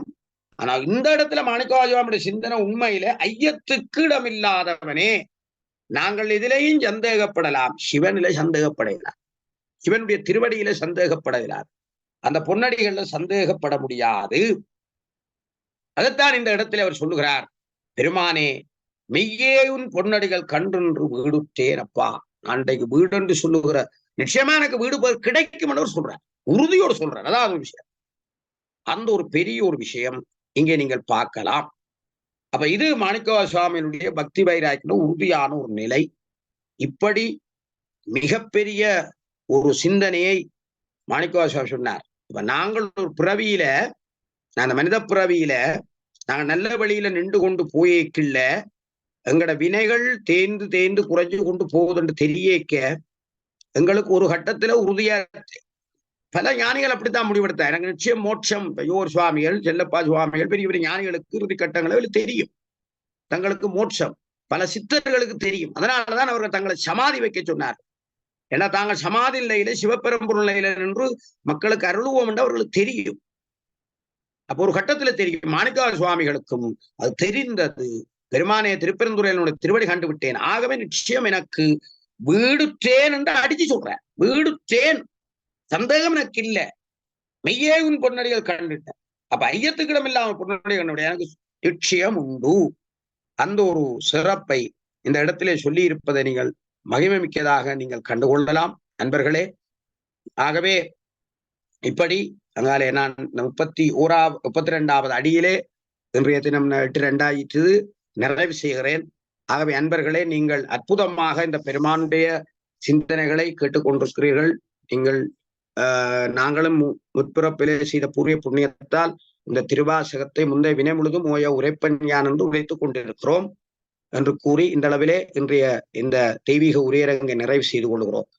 உருவாய் அருவாய் உளதாய் இரதாய் மறுவாய் மலராய் மணியாய் ஒளியாய் கருவாய் உயிராய் கதியாய் விதியாய் குருவாய் வருவாய் குருவாய் வருவாய் அருள்வாய் குகனே திருச்சிற்றம்பலம் என்று கூறி இன்றைய உரையரங்கை இவ்வளவிலே நிறைவு செய்து கொண்டு உங்களுடைய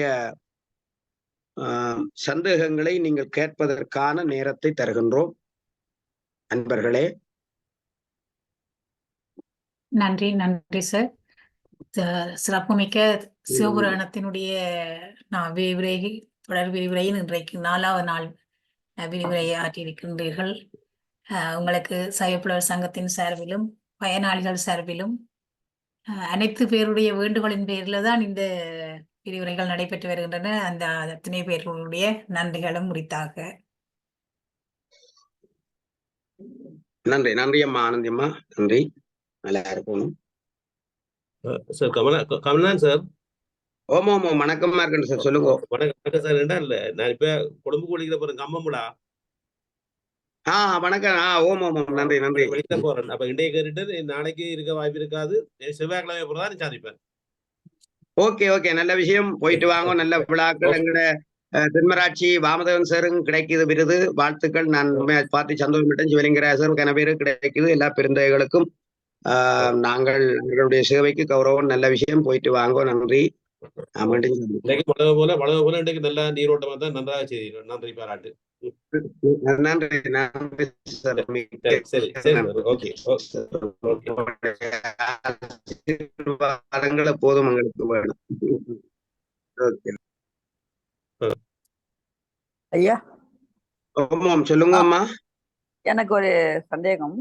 விண்ணிறைந்து மண்ணில் மிக்காய் விலங்கொலியாய்னு ஒரு புக்ல போட்டிருக்கு. விளக்கொலியாய் தானே வரும், அது விளக்கு.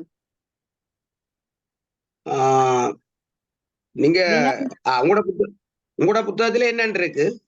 புக்ல இல்ல, நான் நெட்ல எடுத்துட்டேன். இதுல அதுல விலங்கொலியாய்னு இருக்கு. விலங்கொலிதான். சரி, நாங்கள் விளக்கு அதை ஒரு ஒளி பொருந்தியன்னு சொல்லுறோம்.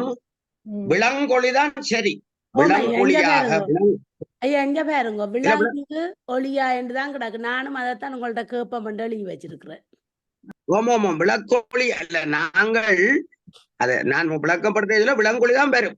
சரி, விலங்கு அதாவது எங்களை விளங்க வைக்கிறது.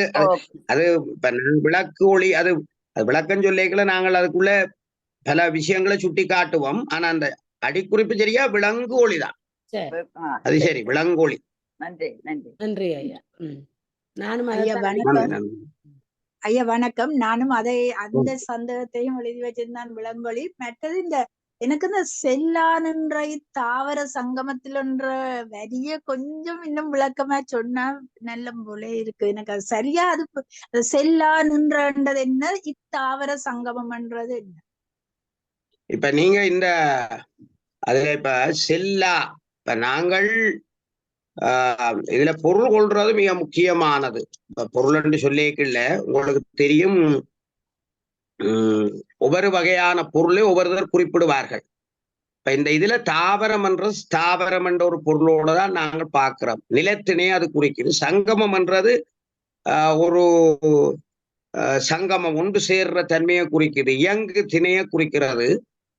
பிறந்து இழைத்தேன், பிறவியில சலித்து போய்விட்டேன் என்று இருக்கிறது. அப்ப செல்லா நின்ற இத்தாவர சங்கமத்துள், இதுல செல்லா, நான் இந்த பிறவியல் எல்லாத்தையும் எடுக்கிறோம். இப்ப பிறவியலை நாங்கள் பல பிறவியல் எடுக்கிறோம் தானே. பிறவியல் எடுத்துட்டால் சில நேரம் திரும்ப அந்த பிறவியலுக்கு போகாம நாங்கள் நிக்க வேணும்.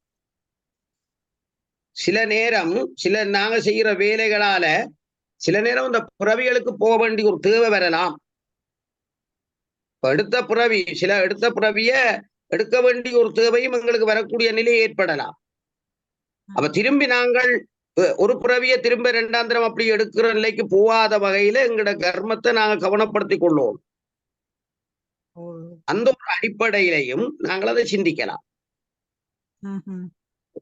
அதை நாங்க யோசிக்கணும். செல்லான் என்ற இத்தாவர சங்கமத்துள் எல்லா பிறப்பும். அப்ப நாங்கள் திரும்ப அந்த பிறவிகளுக்கு போகாம நிக்கிறதுக்கு நாங்கள் சிந்திக்க வேணும். ஐயா, இப்ப ஒரு இன்னொரு சந்தேகம். இப்ப ஒரு பல்லியா ஏதோ பிறந்துக்கிறோம்னு வச்சுங்களேன், அதோட புண்ணியம் எப்படி பண்ண முடியும்? அது என்ன பண்ணும்? அது பல்லியா பிறந்துட்டோம், அது ஏதாவது புண்ணியம் பள்ளி என்று சொல்றேன். பள்ளி அத ஊர்வன சொல்ல ஏதோ ஒன்னா பிறந்துடுறோம், அது என்ன புண்ணியம் பண்ணும்னு கேக்குறேன். ஒரு பாம்பாவோ ஏதோ பிறந்துடுறோம், அது என்ன புண்ணியம் பண்ணுமா? எப்படி நம்மள அப்ப அந்த பிறவி எப்படி போகும்? நீங்க கேட்டது நல்ல கேள்வி. அந்த பள்ளி என்றது அது செய்த சங்கீத வினைக்கு ஏற்பத்தானே பள்ளியா கிடைக்குது. ஆமா, ஆனா அது அடுத்த பிறவிக்கு எப்படி மாறும்? அது அடுத்த பிறவிக்கு அது என்ன பண்ணும்? இப்ப உதாரணமா ஒரு பள்ளி இருக்குது. பள்ளி ஒருத்தர் போய்க்குள்ள அவரை தடுக்கிறதுக்கு ஒரு பள்ளி சொல்லுதல்ல, பள்ளி சொல்லுது அவர் தீய வழியில போறேன்னு அவர் தடுக்குதுன்னு வைங்க. அது செய்கிற புண்ணியம். இந்த பள்ளியும் புண்ணியம் பாவத்தை செய்யும். அது அந்தந்த நிலையிலே அந்த புண்ணிய பாவத்தை செய்ய அது செய்த புண்ணியம் நல்ல பிறவியை கொண்டு வந்துடும். தீவினையை விட செய்கிற புண்ணியம் நல்ல பிறவியை கொண்டு வரும். ஒரு ஜீவராசிக்குமே தெரியுமா என்னென்ன புண்ணியம் பண்ணணும்னு வருமான்னு தெரியுமான்னு கேக்குறேன். அதுக்கு அது மற்ற நிலைகள்ல தெரியாது, கண்டுபிடிக்க மாட்டுது. அதான் அது பல பிறவிகளுக்கு பிளந்து உழல்றன்னு சொல்றேன். ஆனால் மனித பிறவியில எங்களுக்கு தெரியும். தெரிஞ்சு கொண்டு நாங்க செய்கிறோம். அவ்வையார் சொன்னார், அரிது அரிது மானிடராக புறத்தல் அரிது. ஏனென்றா மற்ற பிறவியலை விட மற்ற பிறவியல சில பசுமாடுகளுக்கு எல்லாம் தெரியும் செய்யக்கூடாது செய்யணும் எல்லாம். சில பிறவியல்ல அதை கணக்கு பண்றதுதான் கணக்கு பிள்ளைன்ற வேலை, சித்திரபுத்தனாற்ற வேலை. சேர்ந்து அந்த சஞ்சித வினைக்கேற்ப கர்மத்தை சேர்க்கிறது சனீஸ்வரன் வேலை. இதெல்லாம் சிவபெருமானுடைய ஆஞ்சப்படி பல பேர் செய்யணும். நரகம் பாவத்துக்குள்ள போடுற எல்லாம் கணக்கு பிள்ளைன கணக்கு சித்திரபுத்தன கணக்குப்படி யமதர்மராஜ் வேலை. எல்லாத்துக்கும் சுவாமி அந்த வழியை செய்துட்டு அவருடைய ஆஜ்ஞப்படி பிரம்மா பிறவிய கொடுப்பார். பிரம்மா பிறவிய கொடுக்க பிரம்மா தலையில விதியை எழுதுவார். இப்ப அதுதான் ஒரு சந்தேகம். இப்ப ஒருத்தவங்க ஒரு 25 வயசுல இறக்குறாங்கன்னா அவங்களுக்கு விதி எழுதிட்டாங்கன்னு அர்த்தம் இல்லையா? அப்ப ஆனா நம்ம ஏதோ சாமியை கும்பிட்டு விட்டோம்னா அப்ப எக்ஸ்டெண்ட் ஆகாதா அது நம்ம லைஃப் டைம்? அதுக்குள்ள சில அருளாளர்கள் சொல்லுகிறார்கள். உதாரணமாக முருகப்பெருமான குருவா கொண்டு அவரை வழிபட்டால் பிரம்மாவை சிறைக்குள்ள அடைத்து தானே பிரம்மாவின் நிலையில இருந்து சிருஷ்டிகர்த்தாத்துவ மூர்த்தியாக, அத சுப்பிரமணிய பராக்கிரமன் சிருஷ்டிகர்த்தாத்துவ மூர்த்தி சொல்லுது. சிருஷ்டிகர்த்தாத்துவ மூர்த்தியாக இருந்து கொண்டு என்ன செய்கிறார் என்றால் படைத்தலை செய்கிறார். அப்படி பிரம்மாவின் படைத்தலை தலையெழுத்த செய்கிற அந்த நேரத்துல பிரம்மா வந்து அந்த பிரம்மாண்ட தலையெழுத்த மாத்தக்கூடிய சக்தி இருக்குன்னு சொல்லியிருக்கு. அந்த கந்த அப்ப இதுல அது வருமே, வந்து கந்தர் அலங்காரத்துல வருமே. ம். ஐயன் அப்ப திரு அதனால நாங்கள் என்னன்னா அப்படி ஒரு நிலையை சுவாமிகிட்ட பெறணும். அது சுவாமி செய்ய வேணும். அப்படி நடந்திருக்கு, செய்யலாண்டு இல்ல. பல மாணிக்கா சுவாமிகளை சுவாமி வந்து தடுத்தாட்கொண்டது மாதிரி செய்யணும். நாங்கள் செய்த சிவ புண்ணியத்தாலதான் கிடைக்கும். நம்ம திடீரென்று 1-2 புண்ணியத்தை செய்தோன்னு கிடைக்க போறதல்ல. அது வந்து மிகப்பெரிய தவம் செய்து கொண்டு வரைக்கதான் சுவாமி காப்பாற்றுவார். எனக்கு நல்ல ஞாபகம், உண்மையான அந்த சம்பவம். நான் 96ஆம் ஆண்டு வன்னிக்கு இடம்பெயர்ந்து போயிட்டேன். எங்களோட கோயில் பொங்கல் விளக்கு வச்சாச்சு. அப்ப நான் ஒட்டி சுட்டான்ல போய் 5 நாள் பேசிட்டு 96ஆம் ஆண்டு ஒட்டி சுட்டான் தீர்த்தம் முடிச்சிட்டு வந்து நான் பொங்கலுக்கு வரணும். எனக்கு அங்க கண்டாவில நின்ற நான் கிளிநொச்சியில. அப்ப எனக்கு நிக்க அங்க விடுவது இல்லை. இங்க கோயில்ல விளக்கு வச்சாச்சு. அப்ப பொங்கலுக்கு கட்டாம அந்த மரபு தம்பியாக்களுக்கு தெரியாது. நான் தான் படையல் செய்யணும். அந்த முறை அவங்களுக்கு தெரியாது. அப்ப நான் வர வேணும். நான் பக்கண்டு இந்த நாகதேவந்துர கடலுக்கால இறங்கி கடல் 8 மைல் தூரம் நடந்து கொண்டு வரோம். ராணுவம் வந்து பேங்கில வச்சு அடிக்கா தலையால எல்லாம் ரவுண்ட்ஸ் போகுது. முன்னுக்கெல்லாம் மோட்டார் விழுந்து வெட்டிக்குது 2 இன்ச் செல் எல்லாம். அப்ப என்னோட வந்த 2 பேரும், என்ன நம்பி 2 பேர் வந்தவங்களும், அவங்க நீச்சலும் தெரியாத அவங்க 2 பேரும் அழுகுறாங்க. ஐயோ, உங்களை நம்பி வந்தோம், நாங்களுக்கு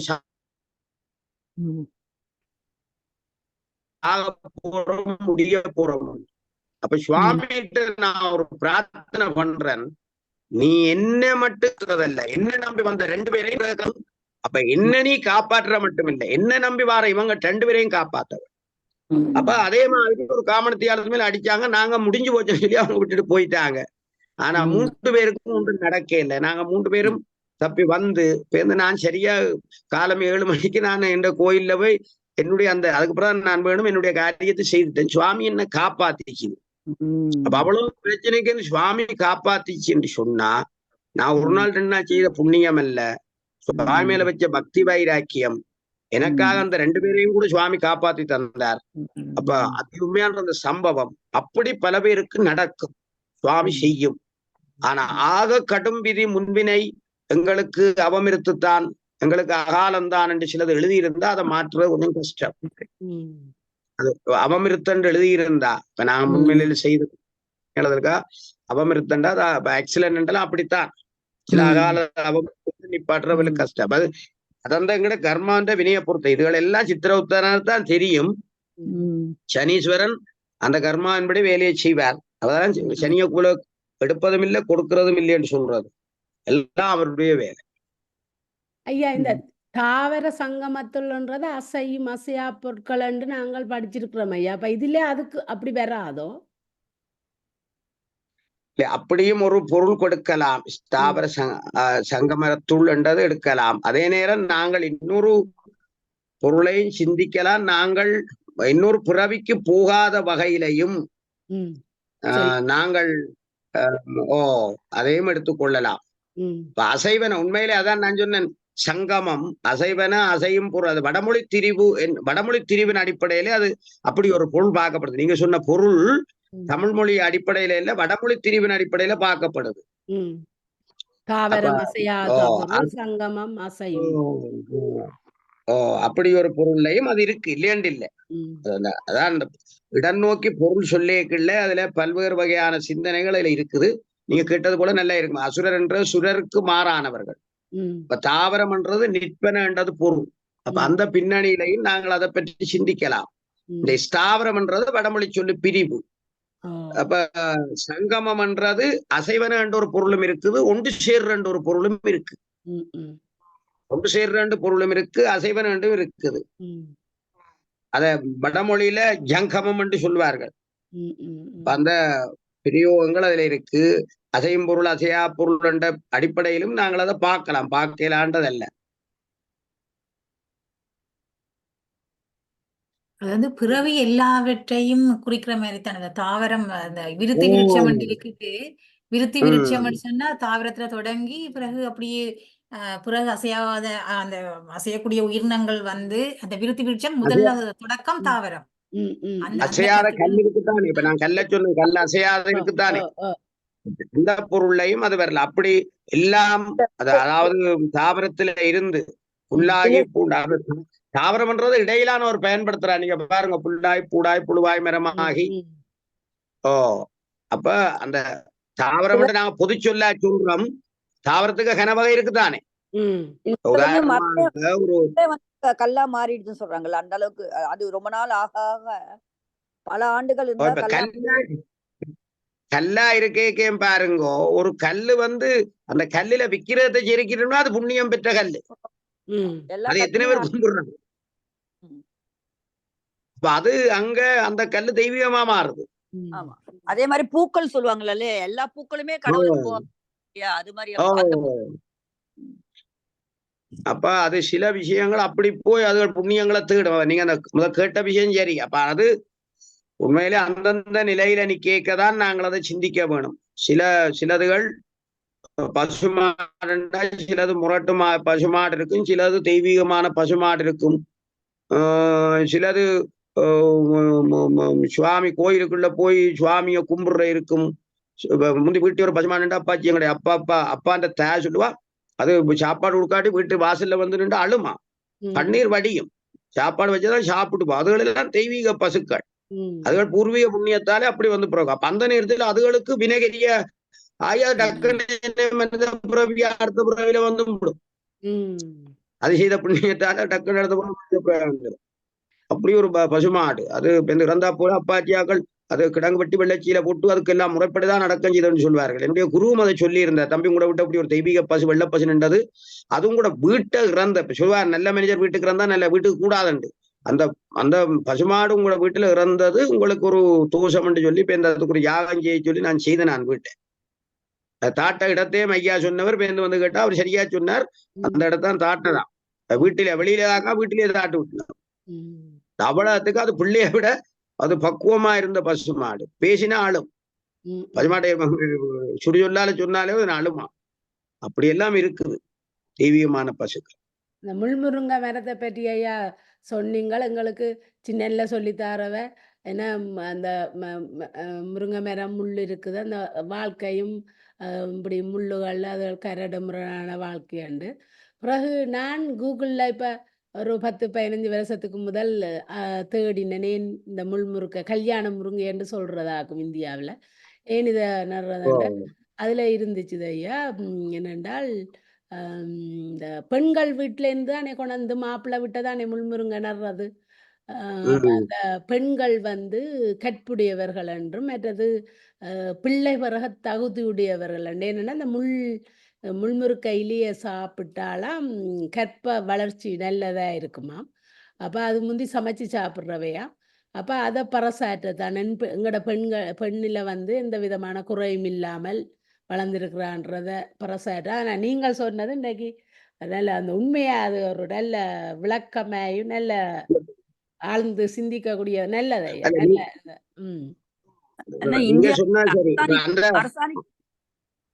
அது நாட்டுற விதத்தை பொறுத்தது. கன்னிக்கால் போடுறது வேற, அந்த கன்னிக்கால் போடுறது வேற, அரசால் இந்த மணவரையில வைக்கிறது வேற. ரெண்டு இப்ப நீங்க சொன்ன பொருளையும் அதுக்கு வராதுனால அது ஒரு நவதானிய முளையிட போட்டு நாங்கள் அங்க அது இந்த தத்துவம் வேற, இந்த மணவரையில தத்துவம் வேற. ஆனா மணவரை தத்துவம் இதுதான். நீங்க அந்த முள்ள பார்த்தா வடிவா தெரியும். அரசாணிக்கால் பண்றது அது வேறையா ஐயா? அரசாணிக்கால் நடுவாங்கல்ல, அது அரசாணிக்கால் நடுறது அங்க ஒரு அர்ப்பணம் வேற.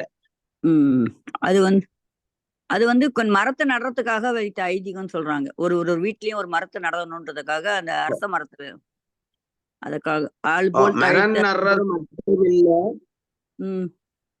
அதுக்கு ஒரு ஒரு விளக்கம் சொல்றேன். என்னண்டா அது எனக்கு என்னுடைய குரு சொன்னது. இந்த வாசுவாத்திரம் இருக்குதானே, வாசுவாத்திரத்தின்படி சில பேர் சொல்லுவினம் ஒரு வடக்கு மாடிய தெற்கு சிறகு கூடியில் அழிக்கும் என்று சொல்லுவினம். அப்ப எங்கட முந்தின முறையின்படி நேரே ஒரு வடக்கு ஒரு வீடு இருக்குன்னா தெற்கிலே ஒரு வீடு போட விடாயினம். போட்டால் அந்த வீடு இந்த வீடை வாழ விடாதண்டு. அதுக்கு நகர தர்மம் கிராம தர்மம் எல்லாம் இருக்குது, வாழ விடாண்டு. அப்ப என்னுடைய எப்படி சில பேர் சண்டைப்படைக்கு அதுக்கு ஒரு விதி, வாஸ்து விதி இருக்கு. என்னுடைய குருதான் சொன்னவர்டா, இந்த ரெண்டு வீட்டுக்கும் இடையில முள்முருங்கையை போட்டு அந்த முள்முருங்கை சரியா வளரும் உயரம. அத அந்த கூரை வரை வளர விட்டால் அந்த தோஷம் ஒன்றும் செய்யாது. மாசத்திலிருந்து 40 அடி கூட இடைவெளி இருந்தா ஒண்ணு செய்யான்னு சொல்றோம். ஆனால் இந்த முள்முருங்கையை போட்டா அந்த வேலையை செய்யும். இப்ப முள்முருங்கைக்கு தோஷத்தை நீக்கிற சக்தி உண்டு. அப்ப இதனால இந்த கன்னிக்கால நாட்டி நவதானியத்தை இப்ப கன்னிக்கால் நாட்டுறேன்டா பந்தல் கால் தான் உண்மையில. அது கிடையாதுல பந்தல் கால். பந்தல் கால் ஏன் போடுறேன்டா அதன் போட்ட உடனே பேந்து நீங்கள் அட்டமியோ நவமியோ மனநயோமோ கரிநாளோ எதுவும் பார்க்க தேவையில்லை. கல்யாண வீடு வேணும், நீங்க பலகாரம் சுட்டான்னு என்ன சுட்டான்னு எப்பவும் செய்யணும்.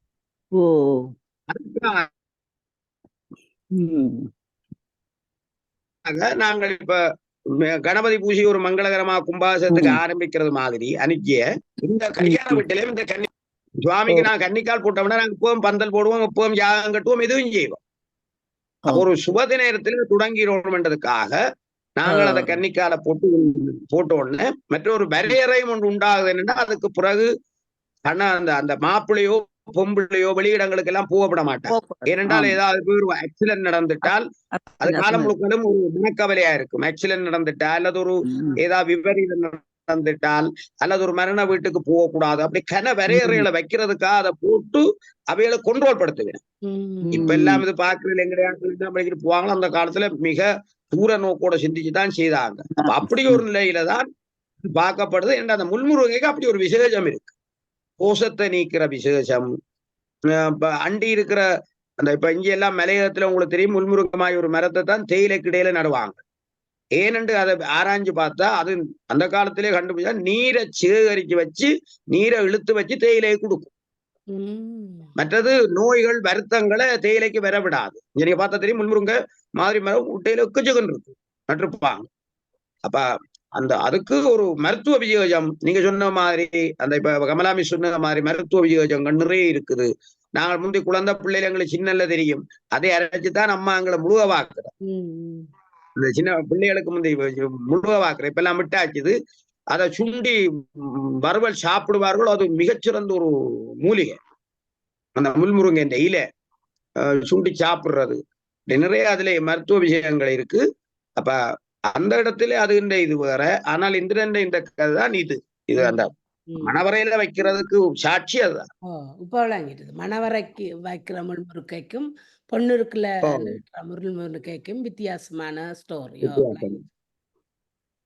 அந்த முள்முருங்கையில தானே ஐயா வெத்தில கொடிய படர விடுறவ நீர்வேலி பக்கங்கள்ல. ஓமோமோம் இஞ்சாலே அதுதான் விடுவினம் என்றால் அது அந்த தண்ணியை இழுத்து வச்சுக்கிற மிகச்சிறந்த ஒரு சக்தி அதுல வேருக்கு இருக்கு. அப்ப வெத்தில கொடிக்க போ நீர்நிலை இருக்கணும். நீர்நிலை இருக்காட்டி தண்ணி பிடிப்பு இல்லாட்டி வெத்தில கொடி வராது. அப்ப படர் கொம்பாக அது வைக்கிறது. மற்ற அது ஒரு குற்றம் பொறுக்கும். குற்றம் அந்த வெத்தில கொடி சொல்லுவார்கள் கண்டபடி புடுங்கினால் பட்டு போகும். பெண்கள் சுகமில்லாத நேரத்துல வெத்தில கொடி கிட்ட போனாலும் வெத்தில கொடி பட்டு போகும். அப்படி கன முன்னோர்கள் பயங்கரமான ஒரு கட்டுப்பாடு வச்சிருந்தாண்டா அது ஒரு செல்வம் சொல்லி வெத்தில கொடி வச்சா அழியக்கூடாதுன்றது முன்னோருடைய கருத்து வீட்டில. அதுக்காக சில பேர் வைக்க விடாரு, வச்சா நீங்க அழிய விடக்கூடாது, செல்வம் போயிடும் சொல்லி. ஏன்னா செல்வம் அப்படி பெரிய ஒரு விஷயத்த அதுல அதுக்குள்ள சிந்திச்சு வச்சிருப்பாரு முன்னோர்கள். நிறைய விஷயம் ஐயா. அந்த நாங்கள் கஷ்டப்பட்டு பொருளை தேடி தேடி படிக்கிறந்தான். நீங்கள் இந்த கண்ணுதலான் தன்கர்னு எண்ணுதற்கு எட்டா இந்த எண்ணுறந்தில் அதுக்கு தந்த விளக்கம் உங்களுக்கு இனி மறக்கவே முடியாத மாதிரி இருக்குது ஐயா. மிக அருமையா. வணக்கம் சார். வணக்கம் சார். வணக்கம் வணக்கம் வணக்கம் வணக்கம். நல்ல சிறப்பாக நல்ல அருமையான விளக்கங்கள் சொன்னீங்கள். நானும் இந்த இப்ப 2 நாளா இந்த முள்முருக்க சம்பந்தமாக இப்ப இந்த திருமணகிரியை பற்றி நான் சுருக்கமாக எழுதி கொண்டிருக்கிறேன். நான் ஆனந்தி மிஸ்ஸோடும் கதைச்சேன். நான் இப்படி ஒரு திருமணகிரியை சம்பந்தமாக மிஸ் நான் எழுத வேணும், எனக்கு ஒரு சில விளக்கங்கள் தாங்கோ, நாங்க 2 பேரும் கதைச்சிட்டு உங்களோட புற கதைப்ப வேண்டும், ஒரு மொழிபெயர்க்க வேணும். எனக்கு ஒரு ஆசை மொழிபெயர்த்து போட்டு இங்கத்தே இல்லை ஐரோப்பிய எங்களோட சமுதாயம் எங்களுடைய பிள்ளைகள் அவர்களுக்கு இந்த புத்தகத்தை நாங்கள் கொடுக்க வேணுமென்று எனக்கு ஒரு விருப்பம். அப்ப இதை படிச்சபடியால் இப்படி ஒன்றை செய்ய வேணுமென்று ஒரு விரும்பி ஆனந்தி மிஸ்ஸோட கதைச்சேன். அப்ப இப்ப நான் இந்த திருமணகிரிய சம்பந்தமானது சுருக்கமாக எழுதி கொண்டு வந்து இந்த முள்முருக்கியோட நிக்குது. அப்ப நான் எல்லாம் இந்த முள்முருக்கியை பற்றி கதைச்சு கமலா மிஸ்ஸோட கதைச்சேன் நான் இதுகள் சம்பந்தமா.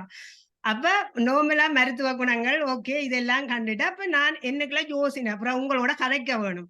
இந்த முள்முருக்கை என்ற அர்த்தம் என்னன்னா இன்னைக்கு நீங்க இந்த முள்முருக்கையை பற்றி நல்ல விளக்கம் தந்தீங்க.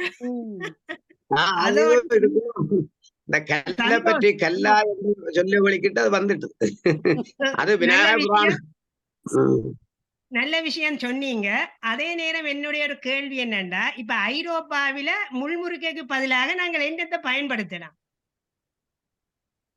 என்ன மரத்தை அது நாங்கள் வைக்கலாம்? நான் சொல்லட்டும். நான் இப்படித்தான் என் மகன் ஒரு 16 வயதுல இருக்கேக்க மகனுக்கு கல்யாணம் செய்யக்க நான் இந்த புளோரிடாவில் முள்முருங்கைக்கு எங்க போறான்னு ஆன்லைன்ல தேடினேன். எந்த இடத்துக்கு ஒரு 45 நிமிஷம் டிரைவிங்கில் இருந்து சீட்ஸ் வந்து நான் இப்போ இவ்வளோ பேருக்கு முருங்கை தடி கொடுத்து எந்த வீட்டையும் முருங்கை வரவிருக்குது. ஆனால் என் மகன் கொண்டே கொழும்புல கல்யாணத்தை வச்சுட்டுது. இப்ப சார் இப்ப அது நான் நல்லது. நீங்க ஐரோப்பாவில வணக்கம் ஐயா. முள்முருக்கை இந்த அம்மா கேட்ட கேள்விக்கு எண்ணற்ற ஒரு பதில் இருக்கு. என்னென்றால் இங்க ஐரோப்பாவில இங்க ரோசா மரம் வைக்கிறார்கள். பெரிய மரம் முள்ளோட இருக்குது. அது இல்ல. ரோசா மரத்தை நடுவில் வச்சு போட்டு செய்கிறார்கள் இங்க கல்யாண வீட்டுக்கு. ம். அதுல முள்ளெல்லாம் இருக்கு. அப்ப முள் இருக்கிற சொன்னேன் ரோசா. நான். முள் இருக்கிறதால வச்சு அதை நினைச்சு முள் இருக்கிறதால நாங்கள் வைக்க வேணுமா, அல்லது அதுக்கு பதிலாக ஏதாவது அது சம்பந்தமான அதுக்கு இணைஞ்ச ஏதாவது மரங்கள் இருந்தாலும் நாங்கள் வைக்கலாமா? அதுக்கு ஏதாவது உண்டு. ஐரோப்பாவில வேற மரங்கள் இருக்குத்தானே. இப்ப பால் இங்க பால் ஐரோப்பாவில மரம் நிறைய சொல்லிடும். முள் ரோசா மரம் தான் நிறைய இருக்குது. அப்ப அது சுதந்திரம். என்னென்றால் இப்ப இடம்பலம் பொருள் இப்ப நாங்கள் சில இடங்கள்ல என்ன செய்யறோம், ஒன்றும் இல்லை. இப்ப உதாரணமாக நாங்க சில இடத்துல போறோம், பூ ஒன்றும் இல்லை, எந்த பூவும் கிடைக்க இல்லை, ஆனா சிவ பூஜை செய்ய வேணும். அப்ப முன்னோர்கள் என்ன செய்தார்கள், கொஞ்சம் வில்வத்தை வச்சு கொள்ளுவார்கள். சிவ பூஜை செய்து போட்டு பேருந்து கழுவி போட்டு காய வச்சுட்டு பேருந்து பூஜை செய்வார்கள். அப்படி வில்வத்தை கழுவி 6 மாதம் பூஜை செய்யறதுக்கு விதி இருக்கு. அவங்கட சமயத்துல சிலதுகள் அப்படி விதி இருக்கு. அப்ப நீங்க உண்டு അതിന്റെ விதியை எடுத்து உங்களால உண்டாக்கக்கூடிய இடங்கள்ல உண்டாக்கி அதை மற்றவர்களுக்கு கொடுத்தா அது ஒரு புண்ணியம். இப்ப கமலாமி சொன்ன மாதிரி அல்லேண்டா அதுகின்ற சிம்போலிக் அதனுடைய தன்மையை சிந்திக்கக்கூடிய வகையில அப்ப குருக்கள் வேற மரத்தை வச்சாலும் அவர்களுக்கு இது முள்முருங்கை என்ற பாவனை பண்ணுங்கோ, இந்த ஸ்டோரி தான் இது முக்கியம், நீங்கள் உணர்வு பூர்வமாக கூட உங்களை இழக்கக்கூடாது என்று, இந்த உணர்வு பூர்வமா இழக்கக்கூடாது தான் ஒரு முக்கியம். உணர்வு அகலிகின்ற கதை உணர்வு பூர்வமாக கூட இழக்கக்கூடாமல் நீங்க மிக சிந்திச்சு கவனமா வாழணும் என்ற அந்த விஷயத்த சிவாச்சாரியார் வலியுறுத்தி சொல்லிக்க அவைகளுக்கு சரி முள்முருங்கை இல்லாட்டிலும் முள்முருங்கை பார்த்தவர்களும் முள்முருங்கை ஞாபகம் வேறு. அப்போ அது குறியீடு தானே. சில இடங்கள்ல முள்முருங்கை இல்லாட்டி கரும்பு வைக்கிறார்கள். ஆனா நீங்க சொன்னமா இப்ப ரோஜா வைக்கலாம் அல்லது அதோட சம்பந்தப்பட்டேன்னா அந்த பாவனை வந்து முக்கியம். நாங்கள் இப்ப எங்களை சிவோகம் பாவனை சிவனாக பாவனை பண்ற மாதிரி நாங்க எங்களை குருவா பாவனை பண்ற மாதிரி இந்த பாவனை அப்ப அந்த விஷயத்தை சிவாச்சாரியார்கள் அதை தெளிவுபடுத்துவோம். அப்ப அவர்களுக்கு அந்த முள்முருங்கை என்ன நினைவு வந்தாலே அது ஓகே, என்ன செய்யற வேற இடங்கள்ல நாங்க இருக்கிறதால சமாளிக்கும். Okay okay. மற்றது சார் இந்த மெய்யேவின் பொன்னடிகள் என்ற வார்த்தையில இந்த பழைய ஆக்கள் வந்து கணவர் மேர் மனைவி மேர மெய்யேன்னு கூப்பிடுவினவில்லை, அதுக்கு ஏதாவது அர்த்தம் இருக்கோ? அது எங்கட இப்ப யாழ்ப்பாணத்துல சில சொல் பிரயோகம், அது என்னுடைய பரமகுரு திருமுருக கிருபானந்த வாரியார் கூட பெரிய அதிசயப்படுவர். தொல்காப்பியத்தை சொல்ல கூடுதலா பயன்படுத்துறாக்கள் யாழ்ப்பாணத்தாக்கண்ட ஒரு பல இடத்துல ரெக்கார்ட் பண்ணியிருக்கிறேன். நாங்கள் பார்த்தா எதையும் கேட்டா இப்ப மற்ற இடங்களே ஆமாங்கன்னு சொல்லுவாங்க, நாங்க ஓமன்ட்டு தான் சொல்லுவோம். நாங்க அந்த பிரணவத்தை உச்சரிக்கிறது யாழ்ப்பாணத்திலே அது ஒரு யாழ்ப்பாணத்துக்கு ஒரு விசேஷம் முடியும். எது எடுத்தாலும் நாங்க ஆமாங்க வேற எதுவும் சொல்ல மாட்டோம், ஓமன்ட்டு தான் சொல்லுவோம். பிரணவம் தான் எங்கட வார்த்தை வரும்.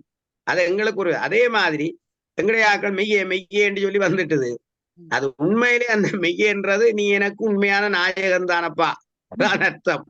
உண்மையான நாயகன், பொய்யா இருக்காத நீ உண்மையான நாயகன்.